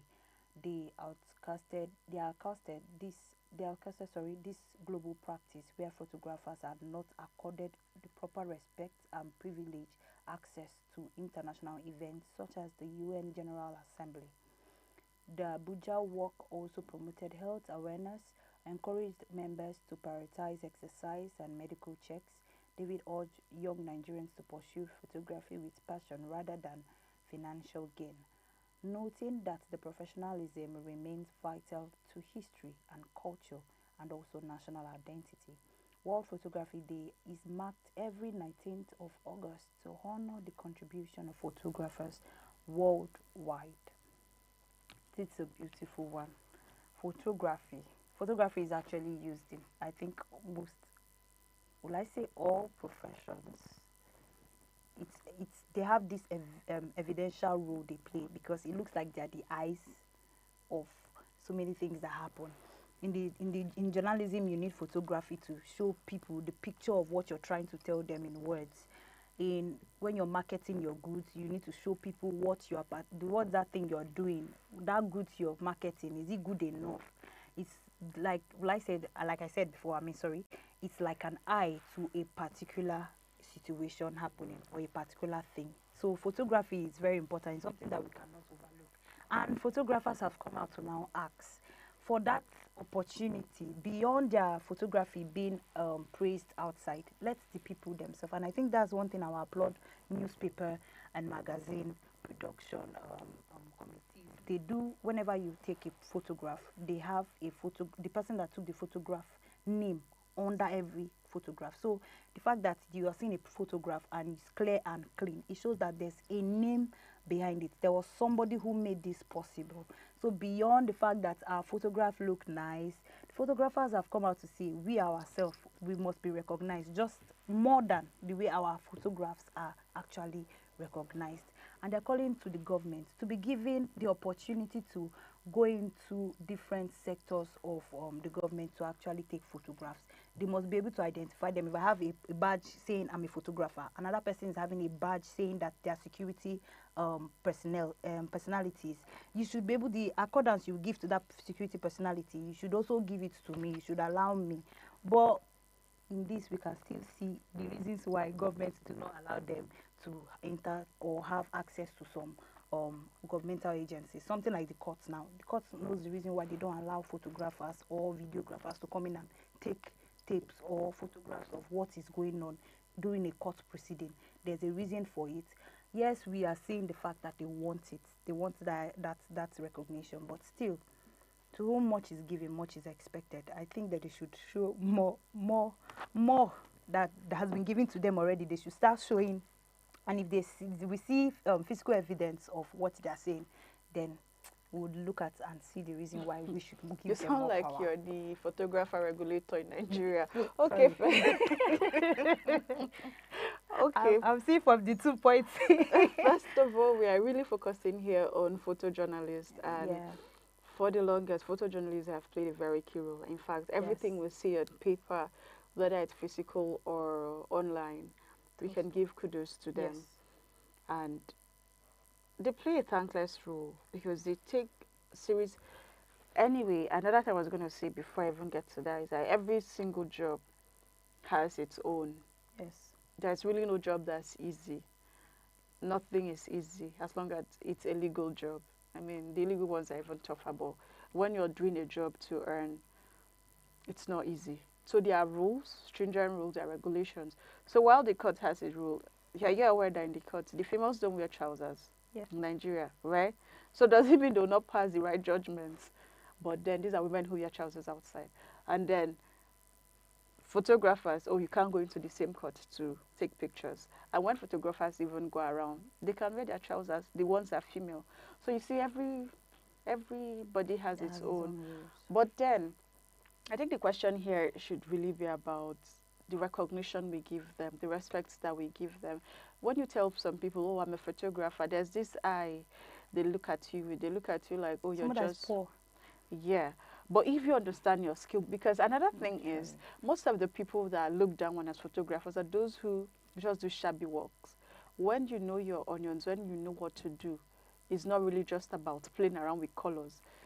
You'd realize that there's this photographer I met that, he worked with President Muhammadu Buhari. Even before President Muhammadu Buhari, he was a photojournalist. I can't remember his name, something Omorio. I'm trying to, if I remember his name before the end of the show, I'll give it out. But then, he did clean jobs. When you do a good work, your job speaks for you. I believe that if you're excellent at something, it sells you. It could take long, really, it could take a long, long time. But when you're able to build that excellence with time, it sells you off. That young man was just doing his normal photography, doing his thing.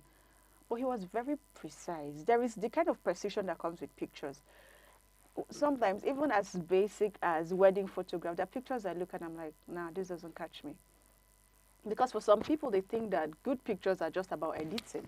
Yeah. I'm not interested in all the colors. Tell a story with your picture. What story are you telling? And I think that's the work of a photojournalist. A picture should tell 1,000 stories. Yeah. I don't just want to be a beautiful lady sitting down and that's all there is to the picture. I wear a brown dress and that's all. What is that picture communicating? So photojournalists or photographers who have been able to hack that do not just tell stories or do not just take pictures for taking pictures' sake. And that's why they've defined a path for themselves. So we have the ones who say, oh, they are food photographers. Yeah. We have the ones who say they are travel photographers or travel photojournalists. We have the ones who say, oh, they're fashion photographers. But you see, when you're about everywhere doing everything, today you're taking passport photos, tomorrow you're doing, what do they call it? You're running to a matric ground and you're taking all the pictures. Define a path. I know somebody who is my friend and the only pictures he takes is in black and white. And he does just portraits.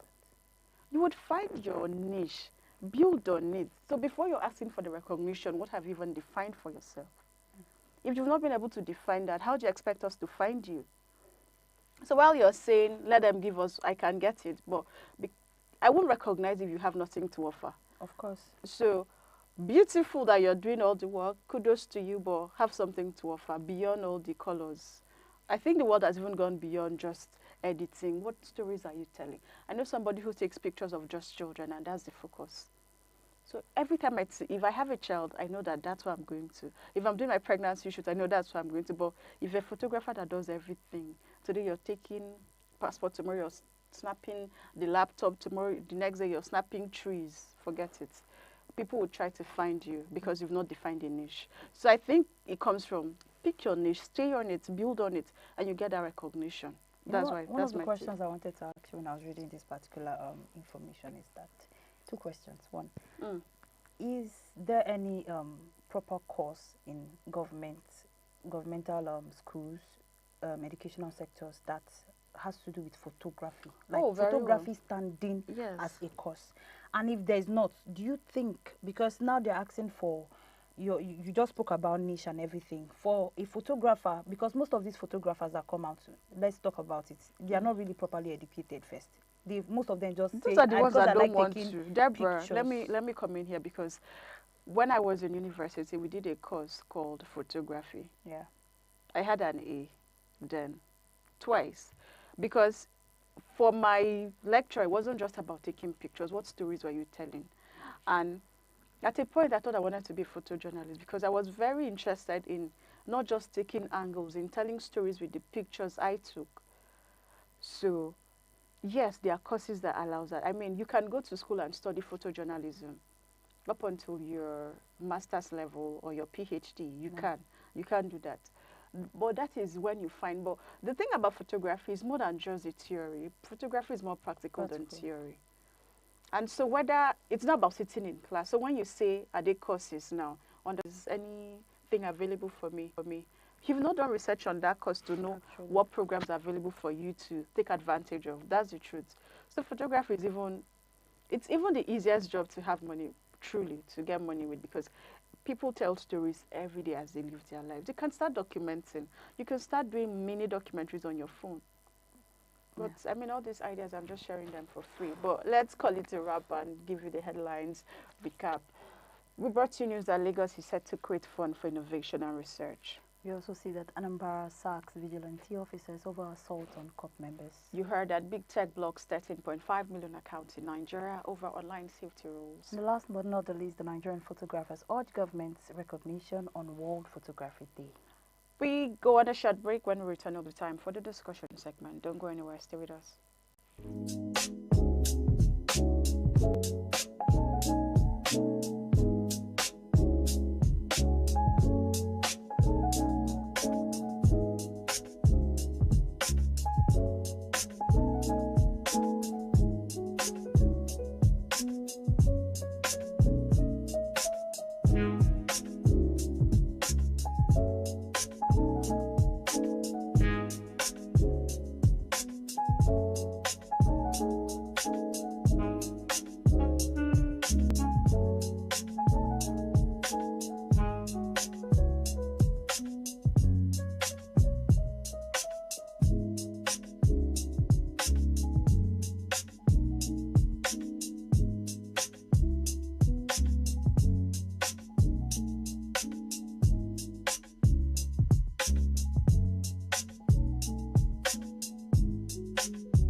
Welcome back to the Idea Morning Digest. Is now our discussion segment, and today we'll be talking about something that touches every home.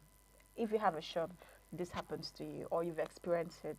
It is part of our daily lives. It is electricity. So whether you're charging your phone, you're running factories, electricity is that thing that powers everything we do. But why don't we always have this light when we need it sometimes? You know that feeling? Or why do the lights go dim or sometimes go off completely? And most importantly, what can we do about it? To help us break this down and make more sense of it, we have with us Cynthia Basieja. Cynthia is a science communicator and public educator who makes complex topics easy to understand. She's passionate about using everyday experiments to show how science works in real life. So, caveat, because Cynthia is not new to our viewers, but we had to bring her. We had to bring her because this is something that we want her to really talk about. So she hosts the program Science on the Street. And one of the things she spoke about recently was electricity. And so we want her to also tell us on IMD. In simple terms, let's start from there. What electricity is. Cynthia, welcome home. I feel awkward. It's really welcome home side of the table. I know, right? Well, it's like you're putting me on hot seat, but then out to the tax for my people out there. Yes, please. Yes, good to be here with you guys. It's not new. It's not. Oh yes, so we signed on Science on the Street. Rather, I went out on the street to meet real life situations, to talk to people, to hear directly from the people on the street, from people these issues affect. And with Science on the Street, we don't just talk. It's not just about science. What is atom? What is this? What is that?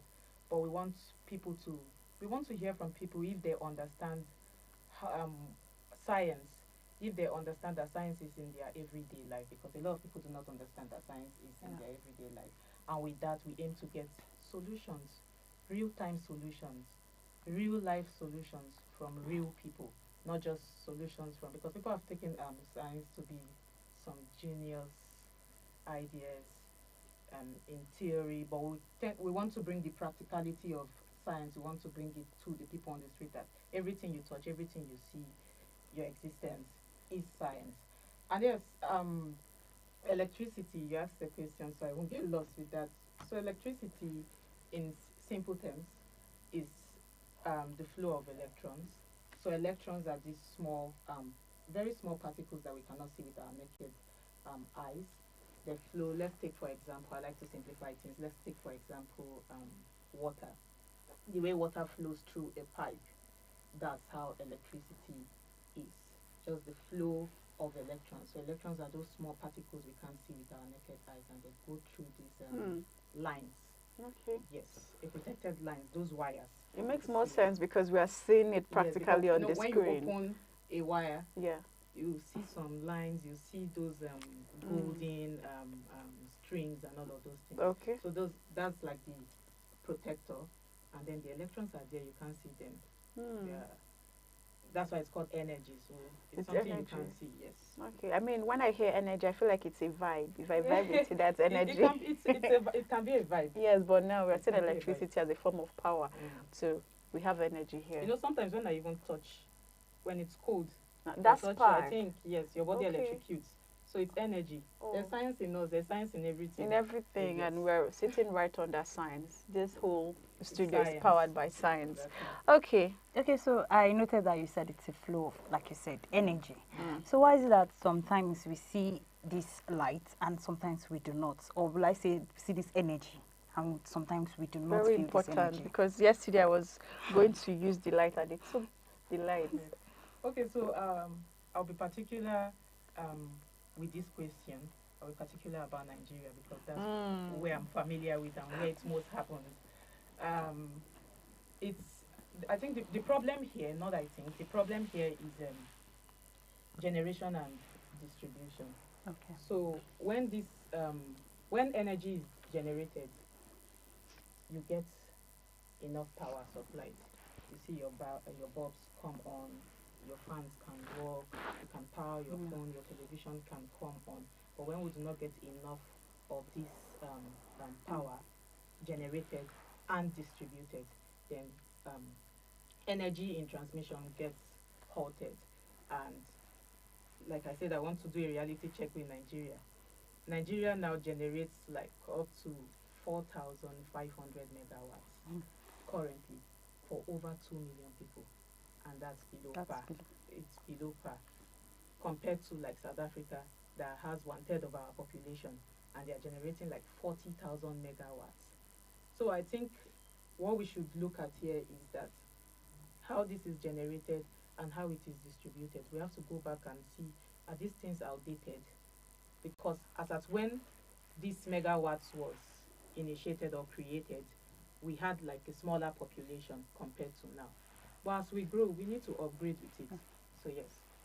Okay, I like that you've been able to explain that. But sometimes some people, it's not that they don't have the light, but the voltage is low. So why is that? So, okay, let me just put it like I like to say, put things in simpler terms.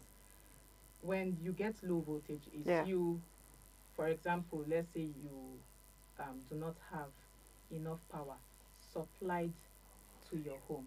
You see those times, like what Nigeria calls low current. Low current. That's low voltage. Let me put it in the Nigerian terms, low current. You see that the light is flickering, maybe the fans rolling slower than it's supposed to. So that's what we call low current. Not enough power is being transmitted to generate enough, not enough energy rather is transmitted to generate enough power. Okay, so you've told us what electricity is, what how they work. So you made an example with her body. You said if you touch during the cold season, if you touch her and you get electrocuted. So that we don't think that it's human beings that give us electricity. So that our viewers will not think that if we touch somebody, that's where we get our light from. How do you think electric? I think that's another thing we'll explore on Science on the Street. Okay, so how do you watch out for sincerely we have to, because most people do not know where really light comes from. So maybe we'll tell you water, some people will tell you nothing, and now you've just mentioned one. Let somebody not hear outside and actually think it's through the human touch. So where do you think electricity is coming from? You know why I'm laughing? Because I think I watched Science on the Street, and one of the persons that Cynthia asked a question was, the person said, even the people where they give us the light, they don't know where they come. I watched it. But that is the truth. It's not everybody that knows. They don't know where they come from, so please help us. I wanted starting with that when answering the question, because when the person said that, I laugh really. We have to pause for a while before we tell him to. And if he repeated this, like, they don't know where they come from. But then people have to know, people have to understand where light, energy rather, or power is generated from. So for Nigeria, we have two sources of power generation. That we depend on gas-powered plants. We also depend on hydroelectrics. And gas-powered plants are being powered by natural gas. So this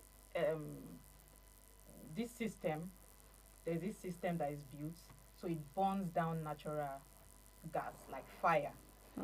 That's how we get. Take for example, when you are, electricity is like fire too. Take for example, when you are cooking, maybe with charcoal or with firewood, when you lit it. So that firewood, let's just say it is the power plant. Okay. Then it needs something to ignite it, to spark it for flames to come. So then you lit it, and then you throw it, and then you put what do they call it? Maybe kerosene. Fuel, any source of fuel. Then you see that it lit up. So energy has been supplied with that. Yes. So that's how it is with natural the gas-powered plants we rely on. Then for hydroelectrics, it's more like depending on dams. We have like the Kanji Dam, the Shiroro Dam, the Jeba Dam, and all of those dams. And we have the one, which of them are we? Is it the Ushafa Dam. We have so many dams. I'm trying to remember the one we are dragging with that's I'll remember. The one that keeps coming into Benue. That they lets loose, and then water flows and then causes flooding. They did not. But then that's another one. And how hydroelectric works, it's the flow of water, heavy flow of water that falls on turbines. Turbines are like fans. So when it falls on turbines, it's then hits it hard and then it generates power. As simple as that. Okay, so before she would ask a question, you said it's the flow of water, right? Yes. And we see that during, I believe that during the rainy season, the flow of water is more than during the dry season. But we still see cases in Nigeria that I think mainly during the dry season is when we even see light more than the rainy season. Yeah. Most of the Thank you for asking that question. I'm drying Yeah. wire. Sorry, they are drying wire. That's quotes. People hear, we hear people saying. Plus, let me add to what she just said. Also, sometimes when it's raining in Nigeria, NEPA takes the light. That's just it. Why? And you know, rainy season, in rainy season you see the rainfall more. So if we are seeing the rainfall like twice in a day, we do not have lights twice. In fact, that whole day, let's not say twice in a day because we're drying. Small rain. It's a small rain, then NEPA, and so there are different sources of different companies that powers, that generates or distributes different energy or power distribution companies. NEPA, PHCN, what do they call the others? Port Harcourt have their own. So different states in Nigeria have, they privatized it, yes. So I think since 2016. So this, sometimes we do not have light. Why? Faulty wires. That's why I say, thank God you mentioned wire, faulty wires. So sometimes these wires may get bad because of they are outdated. Sometimes it could be due to vandalism.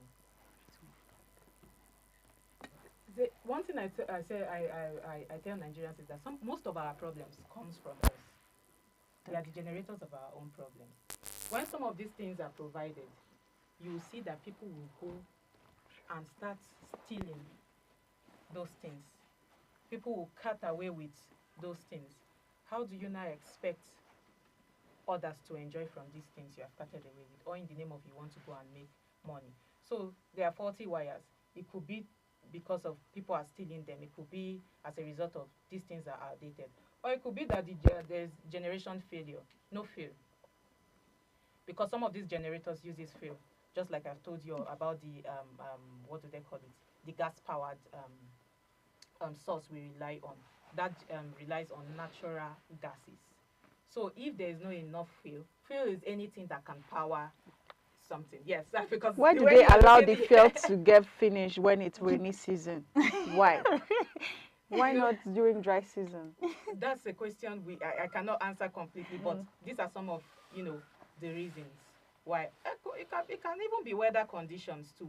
Heavy rainfall, torrential rainfall can also cause. Yeah, I mean, if it hits on, take yourself for example, your energy will be low if you go out on the rain and the rain beats you. Come in shivering and all of those things. But then that's why we need ways. We need to look at alternative ways we can use to protect it, so we don't, because we have other countries that have experience rainfall. Other countries experience bad weather, but then you still see the light is shining. There's something one of my friends used to say that if you watch American movies, they go to deserts, they go to deep forests, and then you see old houses, and maybe somebody is a rebel, is trying to escape from something, and then you see an old house, and then you enter, they'll still put on the light bulb and it will still come on.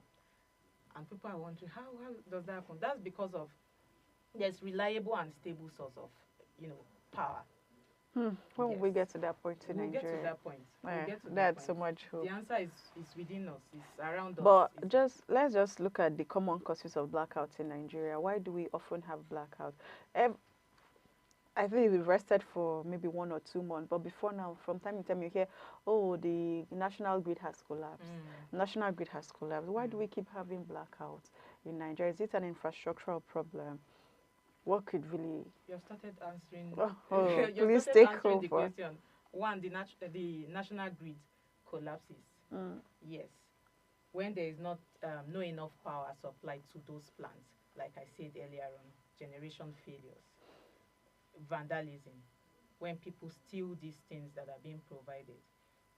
Just the other day in Gwagwalada, I think some few months back, the FCT Minister of Works, Yenson Wike, he initiated this thing that they have to provide solar in every corner and every street in Gwagwalada. But then people woke up the next morning and they did not meet what they left yesterday. So at the end of the day, we are doing ourselves. So some of these issues, we need to look at them properly. And like I mentioned before, heavy rain, weather conditions, it could be heavy rainfalls, it could be floods, a whole lot of things. Okay, so before you ask, what then can you see are some of the major challenges facing electricity supply in Nigeria? Okay, so there are many challenges. There are many challenges. But then if I am asked to pick one, if I'm asked to pick the one that challenges us the most, let me steal your word, challenge, that challenges us the most, then I'll say that's lack of good governance and the political will. I always like to talk about political will because when we know the problem in our country. Yeah. And we have the solutions at hand, but then we choose to look away from it. We've had some of these power plants since before I was born. But this is the time we need to, change them because our population is growing. So we need upgrades. We need something that will meet the size of our population currently. But we are still dependent on like 4,500 megawatts at this time. It cannot work. When people's eyes are opening, businesses are coming up each and every day. I mean, we are now inclined to a more digitalized system. Everybody is using phones. Everybody are using phones. Everybody are using one or two things that needs power or needs energy rather to work or function properly. So I think it's lack of political will. It's lack of political will. It's the government needs to look at it. I'm charging them seriously. Because when we went out on the street, we're asking people what do they think the challenge is that. I mean, nobody mentioned I cannot do this or I cannot do this myself. I mean, Nigerians are even resilient because we are beginning to generate power for ourselves. Talk of inverters, even if we know it's expensive. Talk of solar. Talk of what do they call them? Little grids, and even some communities are already building dams. Yes, they are building hydroelectric dams especially for farming rather. So I just feel the government needs to step up. The government needs to step up. Were you saying that the population in Nigeria needs a better improvement in electricity with what you said? That means there's an overload. Now, Yes. to the layman, they might not understand what really overload is when it comes to electricity. What does it mean for electricity to be overloaded? So overload is just like, I'll put it in practical terms. For example, you put like more than one bulb in one source, in one energy source or power source. It trickles down that source. It makes it weak. That's when you begin to see that power cannot get to some houses. Power cannot, or there is no power at all being supplied to some houses. Or you begin to see low current like we talked about. I think that's a perfect example on the earlier. screen. Yes, overload. Then you begin to see the system becomes weak completely. So this is what causes it. Too much load from one power supply. Okay, so let's look at the ordinary people like me and Deborah. How can we stop? Like me too. Yeah, our scientists for today. So you're helping us make sense of this whole thing. How can we stop wasting energy? You see, some people, they do not think that they waste energy. They just believe, oh, we have lights, we have lights.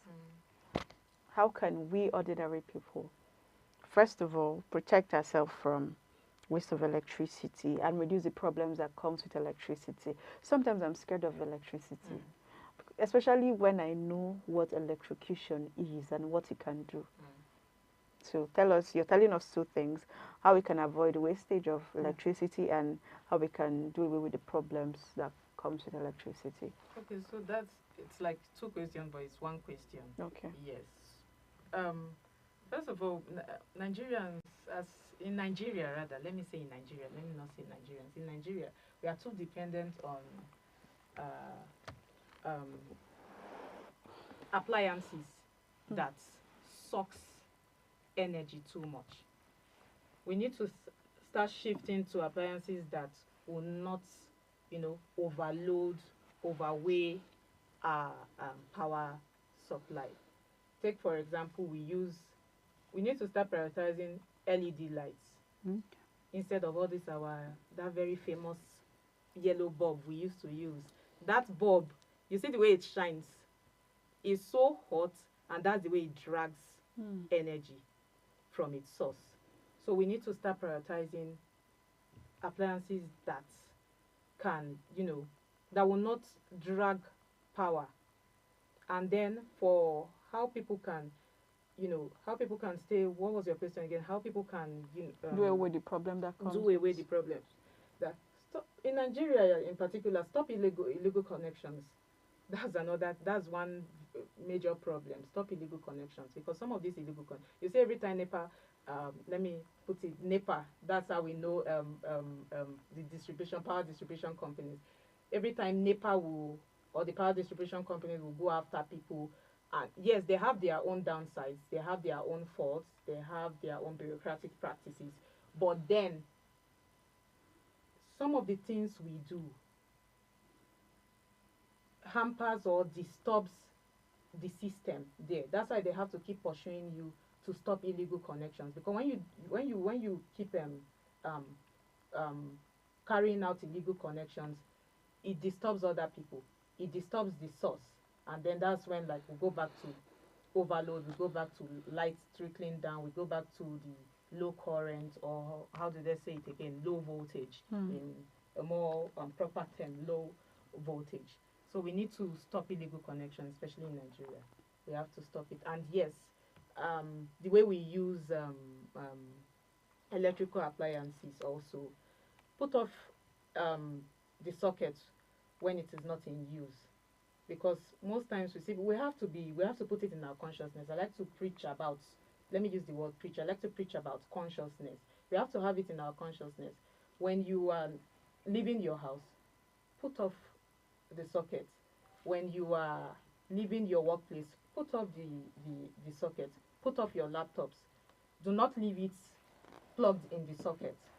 It is very wrong. Do not leave it plugged in, what do they call these, extensions. It is very wrong. Take it out. Shut down everything, because some of these things drags power directly or indirectly. We only think when it's in use, when we are maybe tapping our computers or pressing our phone, that's when energy is being, dragged out. But that's not the only time. If your phone is on, it's energy is rotating. Yes. Thank you very much. Do you have another question? Because I have one last question for her. Okay, I think I also have one last question for you. Go first. So you've been mentioning problems and ways to solve it. When it comes to education, it's how much you know that you can do. You can't do what you do not know. You cannot act on the knowledge that you do not have.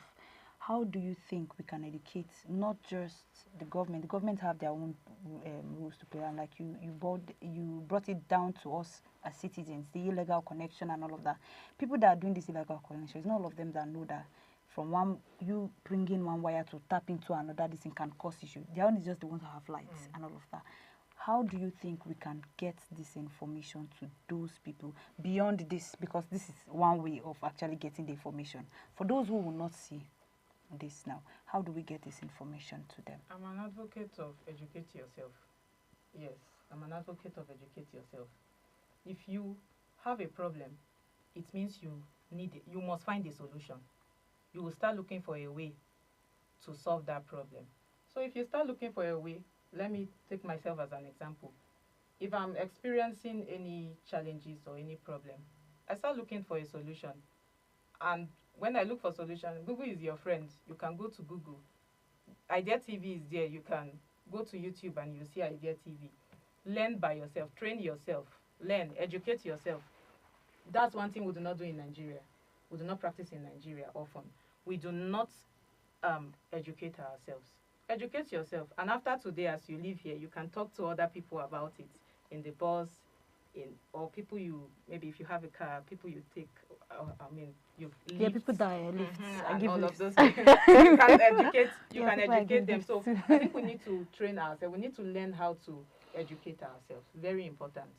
It's very, very important. And also, there's another thing I must say. Communities too. We shouldn't always wait for the government. I was listening to the newspaper review, and the lawyer you had on the show talked about we having, it still boils down to consciousness. He talked about selfishness, and we not having that collective power to solve our problems. We have the brains, the best brains. Yes. Are breeded here in Nigeria. Yes. We have the potentials lying here in Nigeria, but the problem is that everybody wants every man for themselves. We have cultivated that habit for too long, and it's beginning to be a problem. So before we even think of electric power issue problem, electrical problem, and all of those things, think about you yourself. How am I tackling this issue? How am I seeing this issue? So if you are being selfish with things like this is the time you have to think of others too. That's why I talked about illegal connection. You're going to do illegal connection. You're forgetting that it's going to affect your neighbor, because this is something that has happened, I've experienced. The neighbor was tapping light from my parents' house. The neighbor was tapping lights from, they have brought, what do they call this card system. Yes. But he was still tapping light illegally. And that affected our house. So every time they bring lights or power comes on, you see that the light goes off. And we keep wondering, what are we using? How many appliances do we have? Put off everything, put off the AC, put off this, and we do it. And then when the power distribution company came, NEPA came, and then they noticed that this person was tapping light illegally. So these are some of the problems. We have to begin to think of how communities, you don't have to even wait for the government. We can come together. If we see that, because another thing is that some people rely on one transformer. Like we talked about overload. That's overload. When too many houses, in one house, some people have more than one fridges. Some people have more than one, air conditioners, and so many other things that draws light, electricity. And some people have yellow bulbs in every room in their house. So if you can't tell what is in another person's house. So we have to, don't wait for the government. If you see that your community is lacking, you can come together. Yeah. Come together. Maybe if you cannot wait for the government, come together, put funds together, and get transformer. So those are some of the ways we can tackle this issue. Cynthia, thank you so much for coming. I was going to ask you a question, but time is not on our side and we have to run. But you've done justice to the conversation. We've been able to unplug the mystery behind electricity, and Cynthia has broken it down to the simplest form.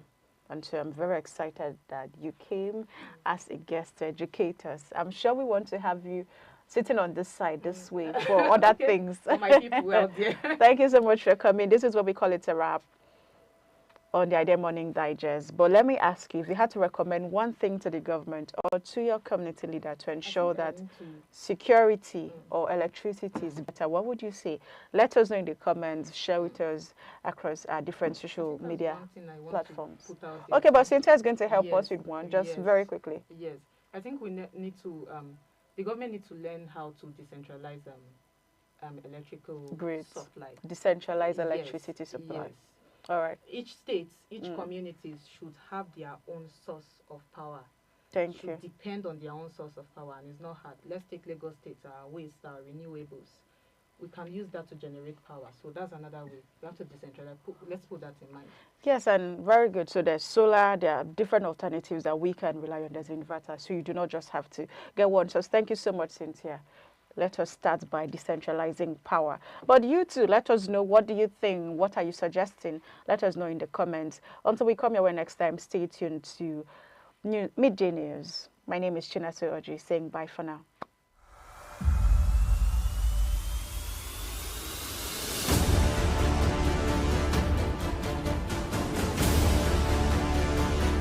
because they want to pass the class. So once they're done with that particular class or that particular time in their life, they just leave knowledge behind because for them, all the use has been, there's no more use for that particular information. Okay. I think I connect with that. I connect with that because back in uni, what mattered was passing the exam. So there's this popular saying, la cram, la pour. So you just, cram everything, put it on your head, and once you get to the exam, you just want to, pen down all you have in your head, and then after that, you discard the information because you feel it's no longer important. So I connect with that. So right now we're about to find out if the both of you remember. Oh, it's not about saying people read and discard the information. We're about to find out if both of you remember what you learned about this particular topic back in the days, right? So with me here is we have 15 questions. You both get to answer 7 questions each, right? That's a total of 14, and the last question is a tiebreaker. That's if there is any tie. So you get to pick a question from 1 to 14, right?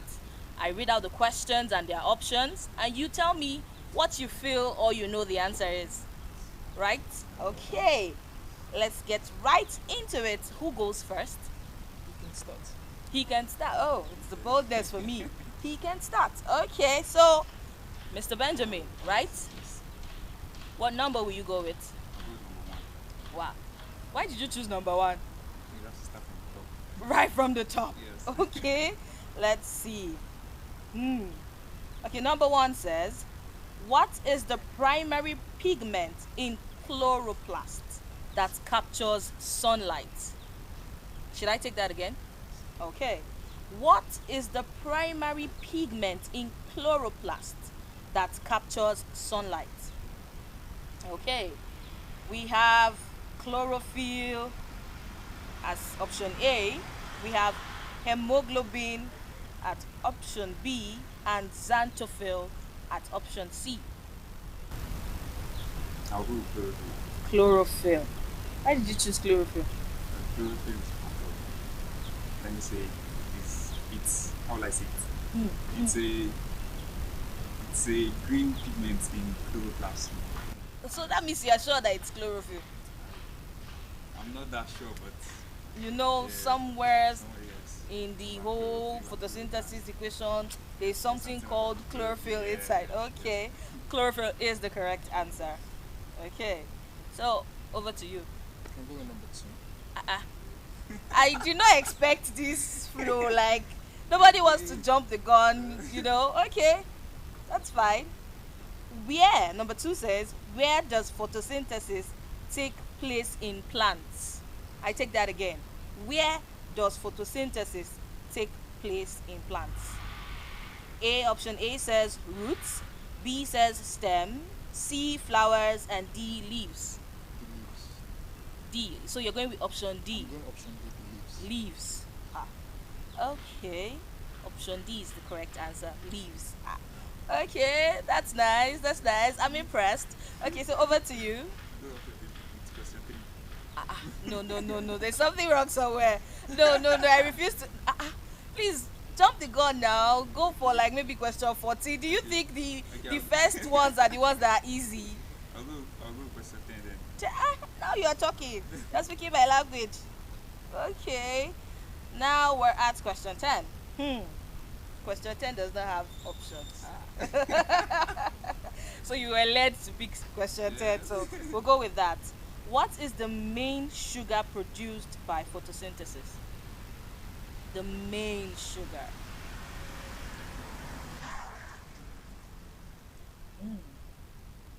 Tough. It's not tough. There's a smile on your face, so definitely not a tough one. I'll go with glucose. You will go with glucose. I did not call options, so it's either you're telling me it's glucose or I think it's glucose. I think. Oh, you think, because you're not sure. I'm not sure. Okay, but you think it's glucose. Okay. Glucose is correct. Glucose is correct. What about you? What number are you picking? 7. Why 7? It's there. It hasn't been picked and it's there. So. And it's there. Okay. So 7 says, What type of energy do plants convert sunlight into during photosynthesis? I take that again. What type of energy do plants convert sunlight into during photosynthesis? Option A says thermal energy, B electrical energy, C says chemical energy, and D kinetic energy. So the answer will be chemical energy.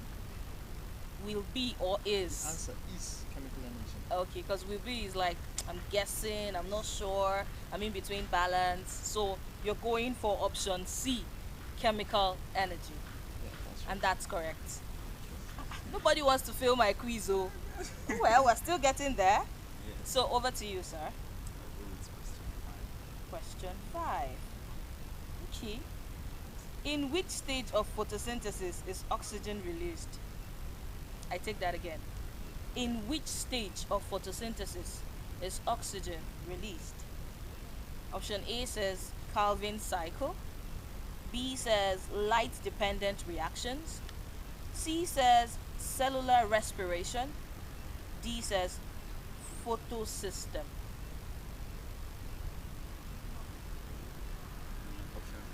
The options again, okay? Yes. Option A says Calvin cycle. B says light-dependent reactions. C says cellular respiration. And D, photosystem. I think I'll go with Calvin Calvin cycle. cycle. Okay. And that was wrong. The answer is, do you want to try? I'm not certain of the answer, but I think I have an idea. Okay, which is? I'm thinking it's cellular respiration. Cellular respiration. Ah, so if this was a tie question, none of you would have gotten it. The answer is light-dependent reactions. Yes, light-dependent reactions. Okay, so over to you. Okay, Number 9. Okay. The Calvin. Oh no. No. Okay. The Calvin cycle is also known as which type of reaction? The Calvin cycle is also known as which type of reaction? We have light independent reactions. We have aerobic. We have, sorry, I didn't call here. So A says light independent reactions. B says aerobic. C says light dependent reactions. So I'll go with light independent reactions. Light independent reactions. Why did you choose light independent reactions? Well, because I know from the previous question that it can't be light dependent reactions. So I guess people recommend to. Oh, now this is you trying to. Okay, so that's correct. He's 1 point ahead of you. So it's time to redeem yourself. What number are you going for? 12. All the way to 12. Okay, let's see what number 12 has for us. Okay. Which part of the plant is primarily responsible for taking in carbon dioxide? I take that again. Which part of the plant is primarily responsible for taking in carbon dioxide? A says flowers, B leaves, C roots, and D stems. The stems. Final answer. Final answer. The stems. The stem is wrong. Oh my god. Okay, so the answer is leaves. Yes, leaves. Wow. Okay. Back to you. Number 4. Number 4. We're traveling down to number 4. Okay. What does number 4 have for us here? Okay. What are the two What are the two raw materials needed for photosynthesis? I take that again. What are the two raw materials needed for photosynthesis? A, glucose and oxygen. B, carbon dioxide and water. C, sunlight and chlorophyll. D, soil and air. Carbon dioxide and water. He's just smashing it like with so much confidence. Like, come on now. Okay, that's absolutely right. So, final question, sir. Question 3. I thought we took 3 the other time. Oh no. 3 says, I am vacant, I am here, I am here. Okay, so which of the following is not a product of photosynthesis? I take that again. Which of the following is not a product of photosynthesis? Option A says glucose, B oxygen, C carbon dioxide, and D water. A product. I think I gave you a little hint there. Carbon dioxide is correct. And you? Question 11. Question 11. Question 11. Where is question 11? Are you vacant? Are you still there? Are you unanswered? Let's see. Okay. What role do chloroplasts play in photosynthesis? I take that again. What role do chloroplasts play in photosynthesis? A. Absorb nutrients. B. Transport water. C. Captures sunlight. And D. Releases carbon dioxide. The chloroplast captures sunlight. Are you sure? Because I think pigments in chloroplast, chlorophyll is responsible for trapping sunlight. So chloroplast should be for capturing sunlight. That's cool. That's correct. Like, I think you should look at becoming a professor. Like, after you're done with your degree, you go for your masters, you go for your PhD, and become a lecturer. Are you looking towards that? Well, that's an option, but we have to see what are the options on ground then. Oh wow. Okay. That's all right. Let me take one final question. You, and then I'll go back to him too. Pick a number. 14, all the way to 14. Okay. Why is photosynthesis important for the balance of life on Earth? There are no options. I know, right? There are no options. Why is photosynthesis important for the balance of life on Earth? It's my own opinion. I think because giving out oxygen. So humans, animals, and plants. That's all. That's what you know. Do you have anything to add? Well, it's basically correct for the most part. I think it's basically regulates the amount of carbon dioxide and oxygen in the atmosphere, and it also produces nutrients for plants. Okay. So let's take in this question. Question 6. Question 6. I have been waiting for who will just tell me, I want to answer question 6. And question 6 you want, question 6 you will get. What is the simplified equation of photosynthesis? We have 6CO2 plus 6H2O equals CC. Okay, sorry. I'll take that again. Option A says 6CO2 plus 6H2O, right?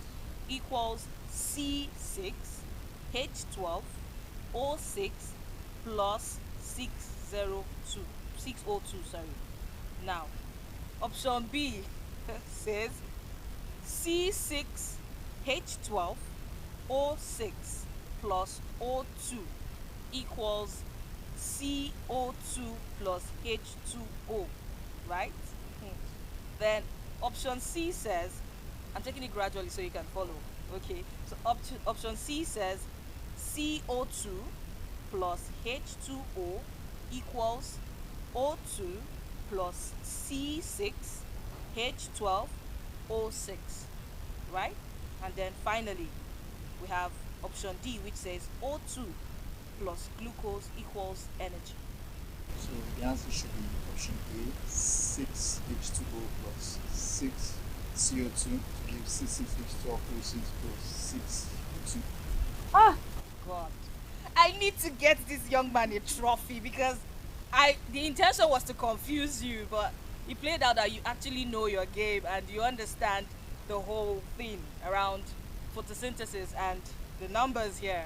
And I must say, it's a good one. Thank you very much. I'm so happy the both of you showed up here and we have a winner. Please, in the spirit of sportsmanship, can you just give him a handshake? Wow. I would really love to have you again for the quiz segment because right here is a champion.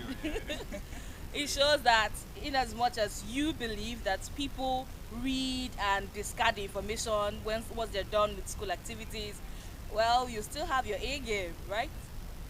More or less. More or less. Okay. Thank you so much. How do you feel? Well, happy to say the least. Winning is always a good thing. So. Oh, all right. I know that feeling, right? Winning is always a good thing. How about you, Mr. Ben?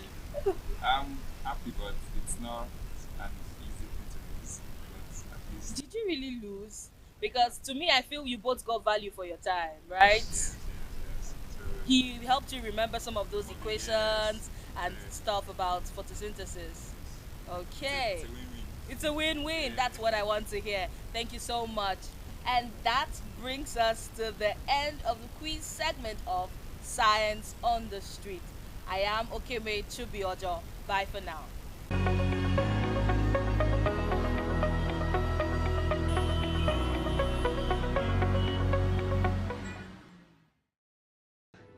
That's all the time we have on today's edition of Science on the Street.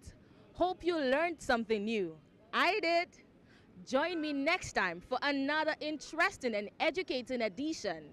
Until then, remember that science is for everyone. So keep exploring, asking questions, and stay curious.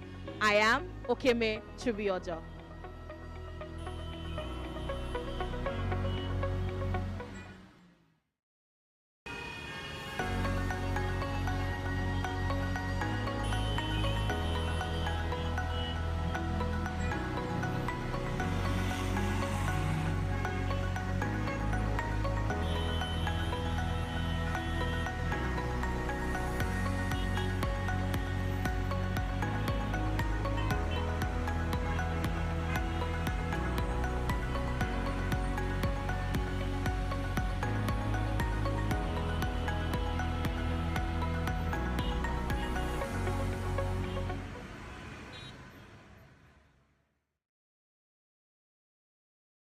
Picture this. Every time you throw a ball, jump in the air, or simply stay grounded, you're experiencing something. It feels like an invisible hand keeps pulling you or the object you throw down. If you are fascinated by this amazing process of nature, then this is the program for you. Welcome to another exciting edition of Science on the Street, the program that takes science from the lab to the heart of the community, asking simple science questions, making science fun to learn and easy to understand. I am Okeme Chubiojo, and today we are on the vibrant streets of Lugbe, Abuja, Nigeria, to explore the force that's both familiar and mysterious. I am talking about gravity. Gravity is a fundamental force of nature that attracts two bodies with mass towards each other. It is what that keeps us grounded on Earth and governs the motion of celestial bodies, such as planets, stars, and galaxies. The strength of gravity depends on two factors: the masses of the object involved and the distance between them. The more the massive an object, the stronger its gravitational pull. For example, Earth's gravity is what keeps us and everything on the surface. Let's find out who remembers what gravity is. I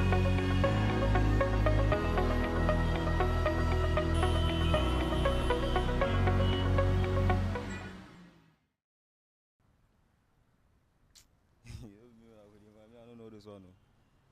I don't know this one that they talk. Do you know what gravity means? Gravity, yes.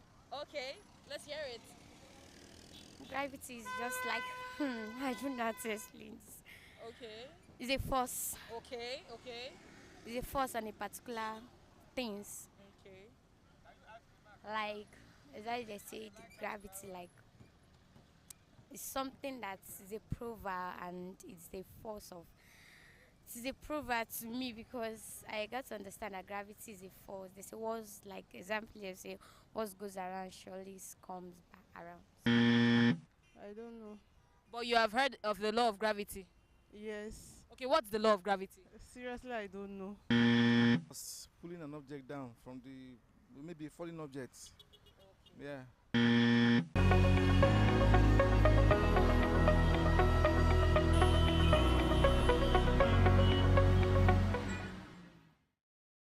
Gravity is something we all experience, yet many of us may not fully grasp how it influences our world.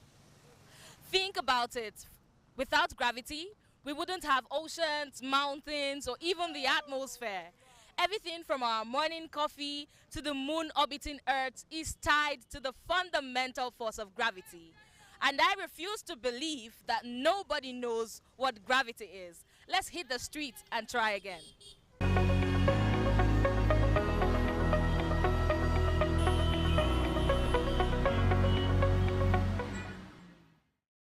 What is gravity like? Gravity to you now. The absence of force. Gravity is the absence of The force. presence of force, sorry. Okay, the presence of force. Yeah, gravitational force that pulls you down, yes. Okay, thank you very much.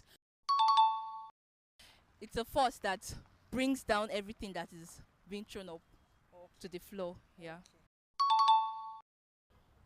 Gravity is a force that pulls you back to the initial position. Okay, it's a force. Okay.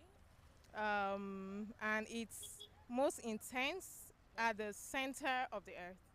Okay, it's a force and it's most intense at the center of the earth. So what does this force do?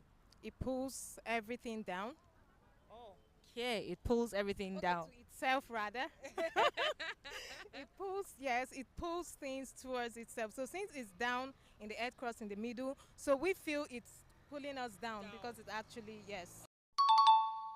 Do you know what gravity is? Gravity? Yeah, I have an idea about it. Okay. Well, gravity is a force. Let me just say, it's a force, that push things downward. Gravity is a pull towards the center of the earth. Gravity is a force, as in physics, that allows, how do you prove it, that can suspend something that must come down. Gravity means like center of earth that pulls any object from going up. Instead of going up, it will pull it to come down. And it's what makes things don't float in earth. What about you? Do you have any idea about gravity? Okay. Gravity is something that does not make object to float on earth.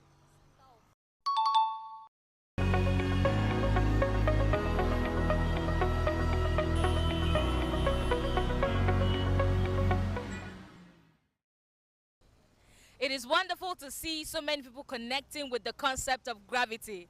It is a reminder that science is not just something we learn in school.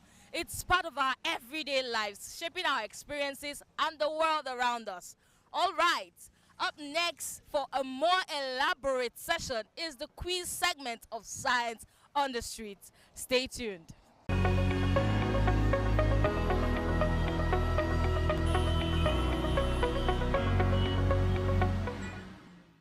Welcome to the quiz segment of Science on the Street, and I am still your host, Okewe Chibioja. We're still talking about the fascinating force of gravity, an essential force that keeps the world stable and steady and also keeps everything around us. And with me today is Mr. And okay, so today's quiz segment is going to definitely be an elaborate and wonderful quiz segment, I must say, because we have two returning guests. Mr. Emmanuel here is here to defend his title because he won in one of the editions or episodes we had some time ago, and Mr. Kennedy here also is here to defend his title because he also won in one of the episodes we held way back. So How do you feel, Mr. Emmanuel? You're here to contend with another champion. Oh, may the best man win. Oh, wow, wow. What do you have to say about that, Mr. Kennedy? I am happy, and like I said, may the best man win. Okay, so I will say, let he who the cap fits wear it. The cap of the champion. Okay, Mr. Emmanuel, for the sake of our viewers, can we get to meet you again? Right. My name is Ukokpara Emmanuel, a final year student of Electrical and Electronics Engineering in the National University of Nigeria, Abuja. Okay. And Mr. Kennedy? I am John Kennedy Uzluke. I graduated from the University of Nigeria. I studied geology from the University of Nigeria. So currently I'm a core member here in Abuja. Okay. So we have a final year student and a core member. Interesting. Let's see what's going to happen after the quiz segment. But of course, before we delve into the quiz segment proper, today we're talking about the force of gravity, the fascinating world of gravity. And we were on the streets of Lugbe, Airport Road, Abuja, Nigeria, and it was quite an impressive one, though. We met some students who, at the first sight of them, I did not believe that they would know or remember what gravity. I should say no, because I felt they were too young to know what gravity is. But they blew my mind.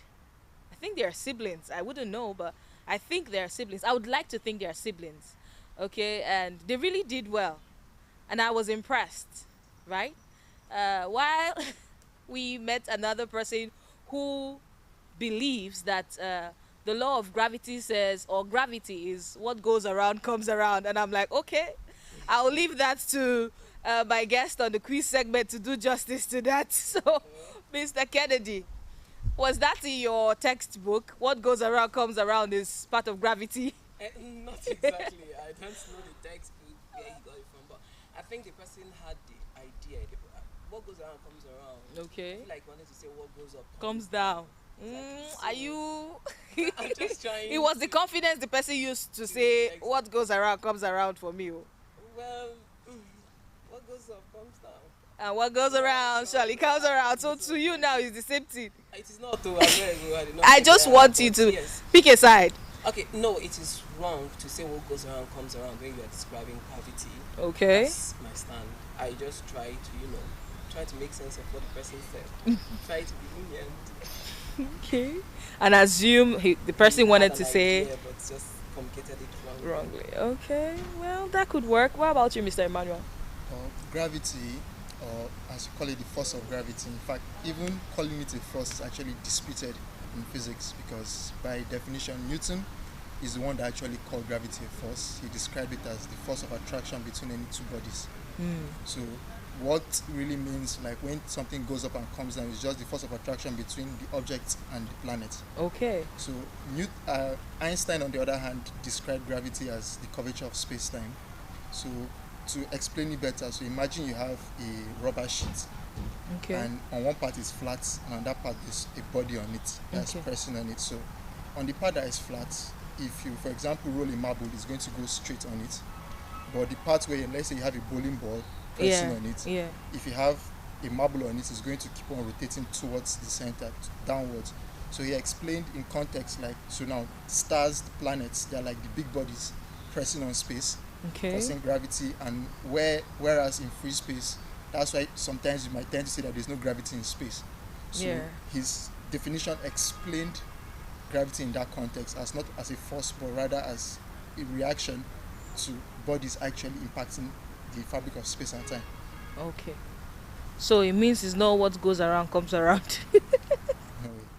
No, but it's possible now. You just give an illustration that the marble will just keep going around. So maybe that's the going around and coming around. I wouldn't know.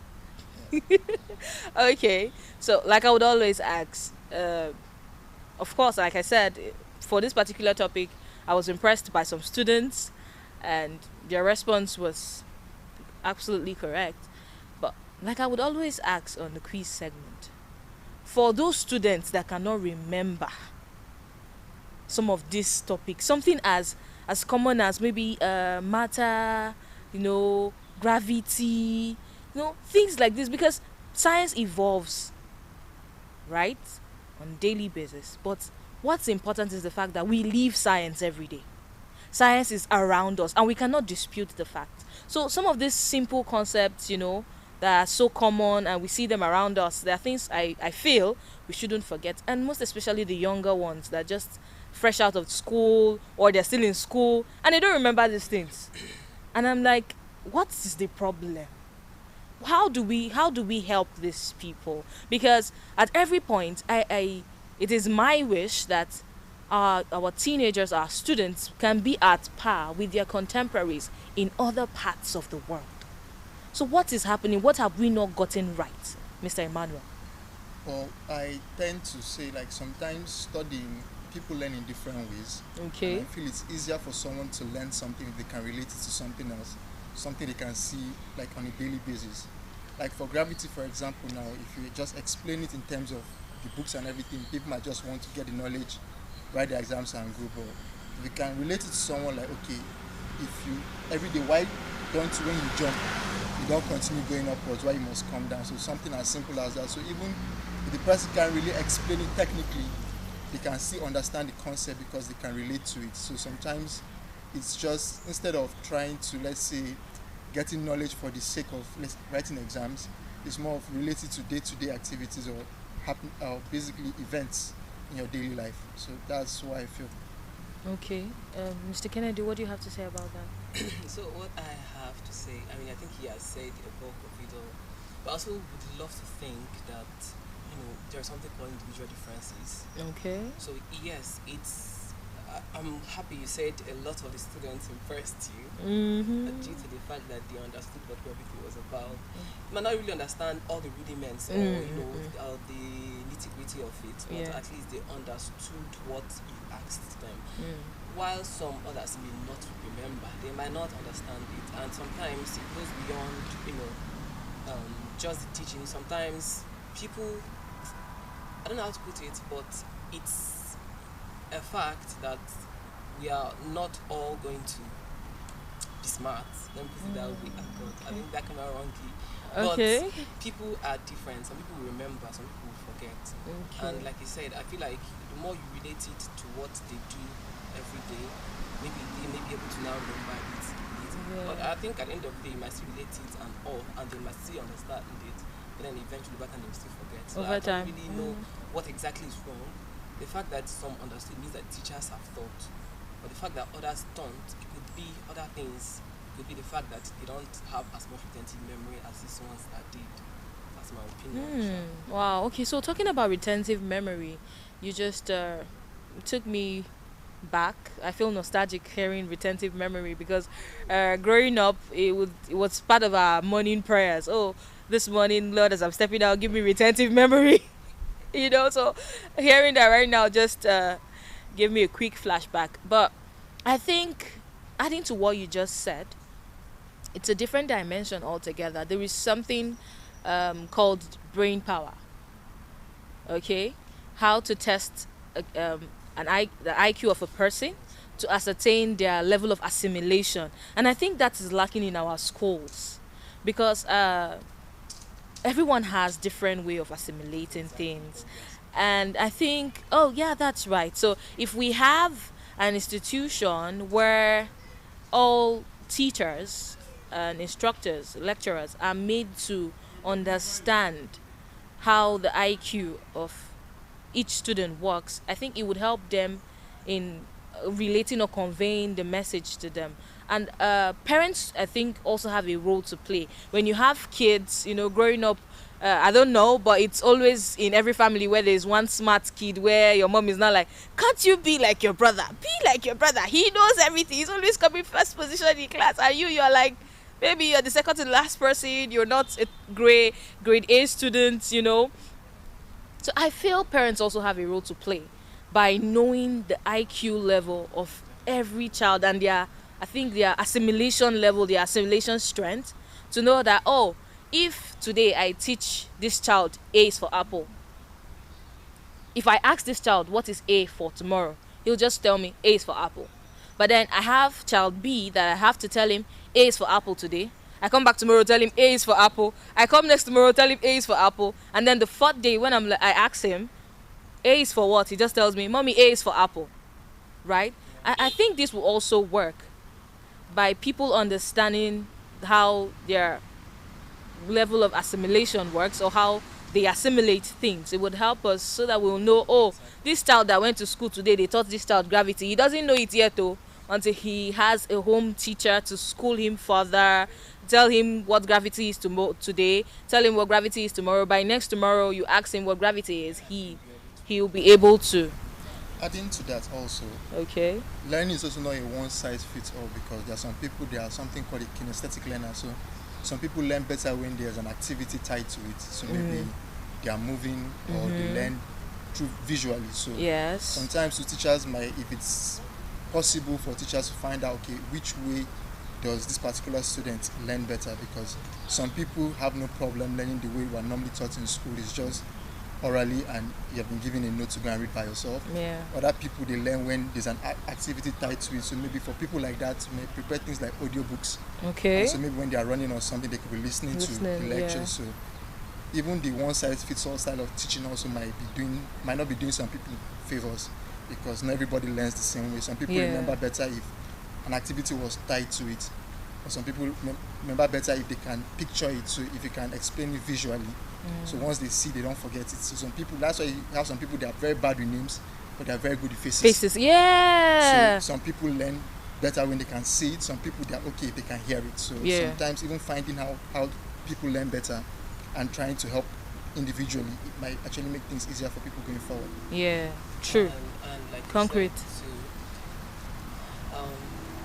The parents, like you said, I think parents, they are very pivotal when it comes to these things, because I can understand from the teacher's perspective. I mean, I was one who started the idea of, they might not be, all the same in terms of learning, but I also feel like in as much as we are not all the same, I mean, we have to find an environment, and such environments most times are created by parents, where we can actually evaluate the students like that. Because I mean, come to a class, you have 50 students and you have one teacher. So if she is to subject every person to a different method they're going to learn from, I don't think they're ever going to make any progress, because they will be in one topic. So like we rightly pointed out, people's retention differs, and it is important that parents in particular, I keep saying parents because it's important they understand their kids and know what works best for them. Some parents could have two kids and decide that one will go to a technical school, one could just go to a normal secondary school, because they feel like, oh, this one understands more when he does things with his hands and all. So these are things that parents should also look at too. Yes, very valid point. Thank you very much. I hope that our viewers will be able to understand and take, imbibe some of this we have said today, because it's really important. It will help our students. It's not just we sitting back to say that we have dull kids or dull students who don't have retentive memories, or they play a lot, or they're distracted. It could not be that. Okay. It could be that their assimilation level is not different, and they don't catch up as fast as others. And then before they are done with one particular subject, the term is over. And then we have 5 or 6 more. So what happens to the remaining 6 or 5 of them? So it's a very, very valid point. Okay, so we'll move into the quiz segment proper. As usual, I have 15 questions and 1 tie question. I just feel that this tie question today, we'll ask this tie question, because I have 2 defending champions here. So as usual, you get to pick a number. I read out the questions and their options, and you tell me what you feel or the answer is. So of course, as usual, question 1 is a general question, which says, what is gravity? So I will start with you. Okay, so gravity, according to Newton, is the force of attraction between any 2 bodies. It can be explained as, or it can be gotten as, a direct proportion to the masses of the bodies and inversely proportional to the distance between both bodies. So, or simply, it's just the force of attraction between 2 bodies, or the force is the force that pulls a body towards another body. So on Earth, it will simply be the force that's pulling anything towards the center of the Earth, towards the surface of the Earth. Okay. So if you jump up, what makes you come down is the force that's pulling you back towards the Earth. So that would be gravity. Okay. I would have made a joke out of that, but no, I'll pass. What about you, Mr. Kennedy? Okay, I think you have said it all. Gravity is, there is gravity and there's gravitational force. Okay. Try not to mix them up. Gravity can be said to be an acceleration that is impacted on a body due to, should I say, the effect of another body that is placed either within its, could be obviate, it could be within its field, as the case may be. So gravitational force is, like you said, just the force of attraction. When it comes to Earth, we said that it's the force of attraction that pulls your body towards the center of the Earth, towards the surface of the Earth, like you clearly pointed out. Yeah. Okay. So the beautiful thing about this topic today is we have Einstein, we have Newton. So let's dive in. So who goes first? You will? Yeah, I'm continuing. You started already. Okay. So question number 5. Question 5. All the way to 5. Wow. Okay. Which celestial body influences ocean tide due to its gravitational pull? Did you get the question? Option A says the sun, B, Mars, C, Venus, D, the moon. The moon. But technically, the question is not accurate because the tides are affected largely by the moon and to a lesser extent the sun also. So, but if it's the one that has the greater force, it's the moon. Yes, the gravitational pull. It's the moon. It's the moon. Yes. The moon. And you were sure it's the moon. Certain. Okay, yes, the moon is correct. I said it. Okay, so over to you, Mr. Kennedy. What number? Number 7. 7. Okay, we're not following the other things today. Okay. How does gravity affect the motion of planets in our solar system? A. It pushes them away. B. It keeps them in the orbit. C. It has no effect. D. It causes them to spin. B. Keeps them in orbit. It keeps them in orbit. Do you agree with that? I agree with him. Okay, that it keeps them in Keeps orbit. body in orbit. Okay, option B is correct. That's what you get when we have 2 defending champions. They're here to defend their educational title. Okay, that's fine. Over to you. Question 3. Question 3, all the way to 3. Okay, let's go to question 3. What does gravity keep us anchored to? That's like a walkover. I'm in. Okay, so what does gravity keep us anchored to? The Earth. The Earth. Yes, actually, it doesn't have option because I feel like, it's a walkover. Okay, so question 3 is gone. Over to you. 5 is gone. 3 is gone. 7 is gone. 2. That's 2. 2. Where are you? Okay. Who first described the law of universal gravitation? Who first described the law of universal gravitation? A. Albert Einstein. B. Isaac Newton. C. Johannes Kepler. Yeah, Kepler. B. Isaac Newton. Yeah, I know Kepler founded the law of universal gravitation. Okay. Planetary motion. Planetary motion, rather. Oh, wow. Okay. I said it. Oh, please. But I'm going with B, which is Isaac Newton. What about you? Law of universal gravitation is Isaac Newton. Okay, so that's correct. Please can we move forward? I'm loving this. Question 4. Is question 4 available? Let's see. Yes, it is. Okay, so it says, what effect does gravity have on falling objects? Oh, it's a walkover, for Christ's sakes. What effect does gravity have on falling objects? So gravity is what actually causes objects to fall by pulling them towards planet, towards the surface of the planet. Okay. So it makes them fall at a constant rate of about 9.8 meters per second. Okay, that's all right. Absolutely correct. Over to you. Question is free again. From 6 downwards. Okay, 6. Okay, number 6. What would happen to life on Earth if gravity did not exist? Am I supposed to answer without options? Let's give it a try. Okay, if gravity didn't exist, perhaps man will be floating. Perhaps there will be no life on Earth. Okay.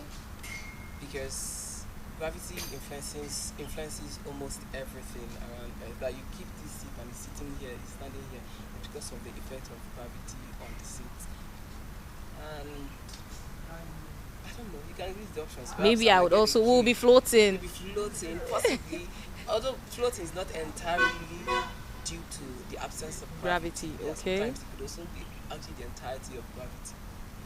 So if the only force acting on an object is gravity, the object is bound to be on free fall, like what you find out there about they say people are floating. It's not because there is no gravity, it's because research says because the only force that's actually acting on the object is entirely gravity. Okay, so the options here says it would thrive. That's talking about Earth. Earth, yeah. Said it would. A says it would thrive. B, it will struggle to exist. C, it would become stronger. D, it would float freely. I think I'll just go with D. It will float freely. Yes. Yeah, that's what will happen to Earth. To just be floating. And I'll be up there, I'll be like, hey, Mr. Kennedy. Okay, but the answer here says it will struggle to exist. The reason for that is also because gravity keeps the Earth in orbit of the Sun. So there's no gravity, like the Earth will actually move further from the Sun. And without the light of the Sun, a lot of things actually can't exist. A lot of plants will grow. Okay. So gravity is not only just about the motion of, or the lack of motion, should I say, of bodies on the planet. Even some plants require gravity to grow. It's called gravitropism. So without gravity, a lot of things actually won't work on the planet. Okay, so we'll go with it would struggle to exist, which actually is the answer. So that's what will happen to life on Earth. So should I say that's a -1? That's a minus. LB, I obviously have a reason why I picked what I picked, but like I said, there are a lot more. And although I don't think that the answer is entirely wrong, yes, I mean both of them could go. But from my point of view, I picked that one because that's what I felt. Yes. But when you didn't have options, you were on and on about, but yes, I said everything will not survive. That's the thing. The option makes it confusing. I said nothing. Because the option is actually also not wrong. Because if you consider gravity in terms of motion, everything will float because if only gravity is acting on the bodies, they will constantly be floating. So that's why I said I'll be up here saying hi, Emmanuel. I exactly think it is wrong. Yeah. The answer I picked. It's just not entirely correct. It's just not entirely correct. Even the other one is not entirely correct. Yes. Okay, so that's up for debate. We'll pass it on to the next available secondary school to debate on. How about that? Okay, so what question are you going with? 8. Okay, yeah, because 7 is gone. Let's say. Okay, so question 8 says, which of the following best describes the relationship between mass and gravity? Right. A, more mass means less gravity. B, more mass means more gravity. C, mass has no effect on gravity. And D, gravity acts only on small objects. Mass has no effect on gravity itself. Okay, actually it depends now because gravity and gravitational force are different because gravitational force, the more mass there is directly proportional to the masses. So the more mass, the more gravitational force.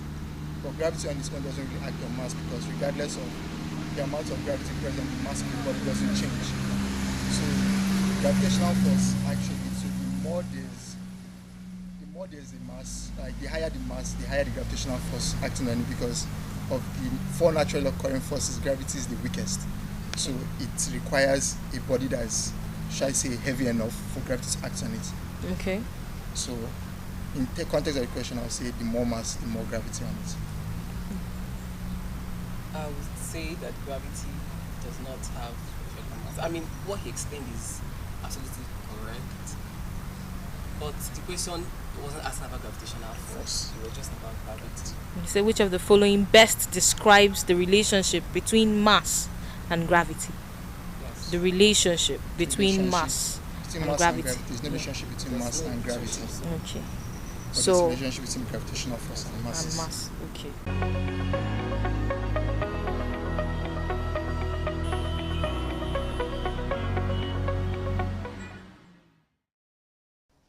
That's all the time we have on today's edition of Science on the Street.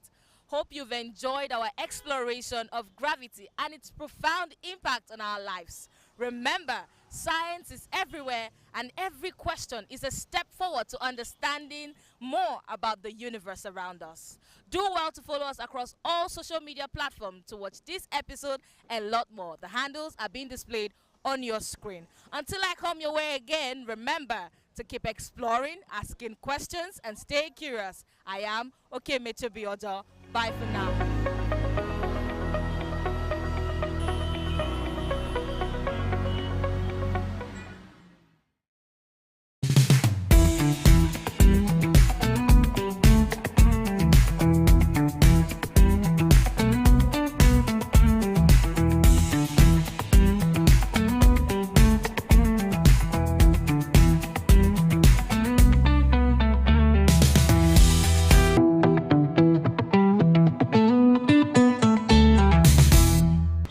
Hello and welcome to Science on the Streets. My name is Cynthia Bassi, and today I am on the streets of Nyanya.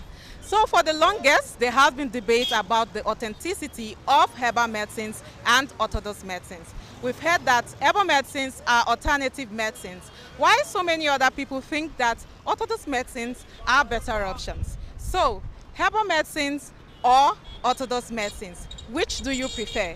Join me as I hit the street to find out what people think.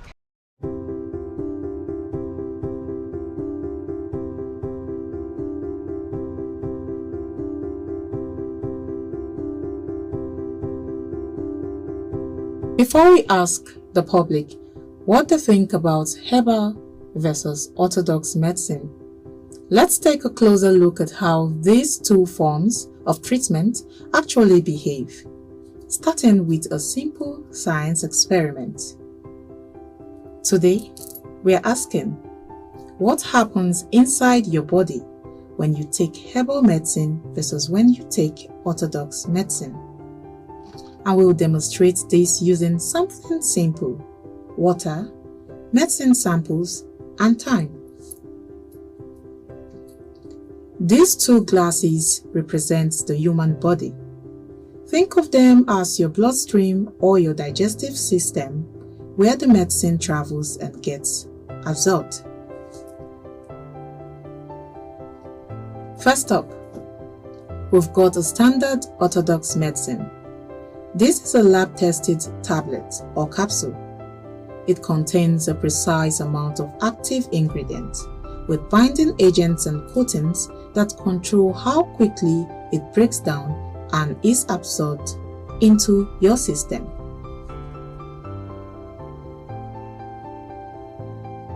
See that? It dissolves evenly.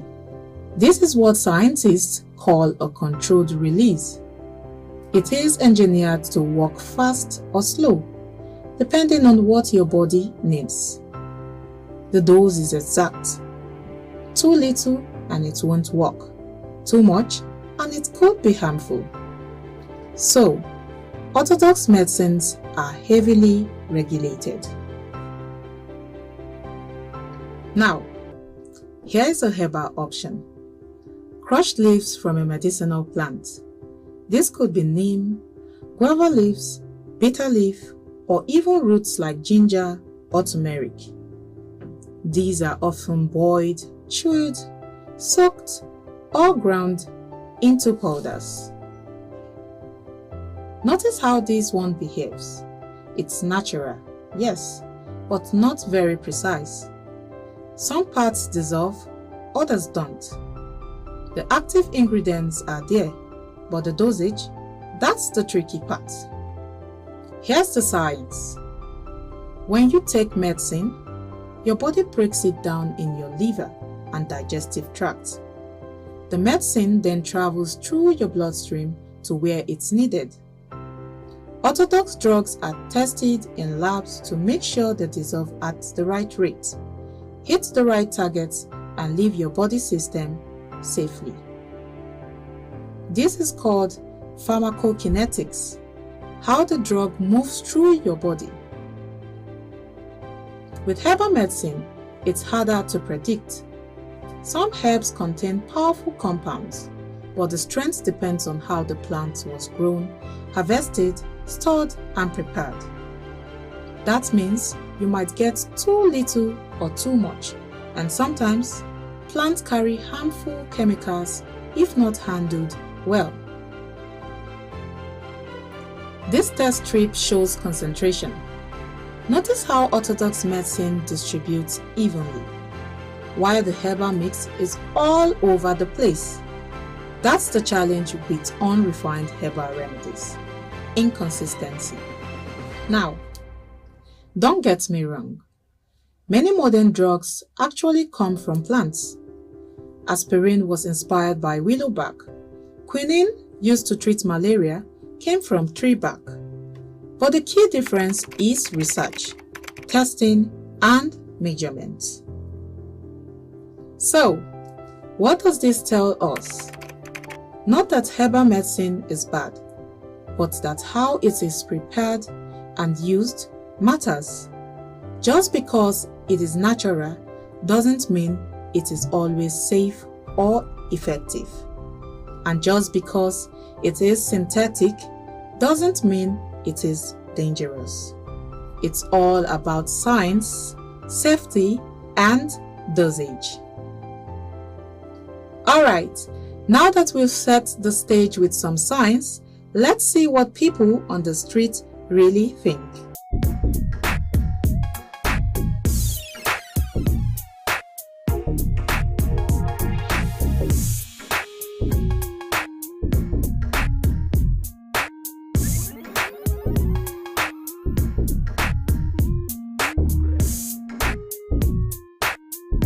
Orthodox medicine is medical, like all these medical tablets, syrup, injections, all of that put together.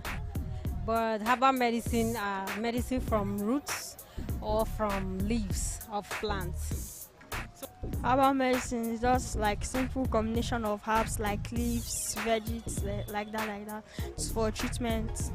While orthodox medicine is a combination of different elements, compounds for treatments. Yeah. Well, to me, I've told you before, I like which one God. I believe in God, because Bible says that is the Lord, is Him that healeth. Even the doctor says we care, but God heals. So, and then coming to herbal, even the orthodox medicine,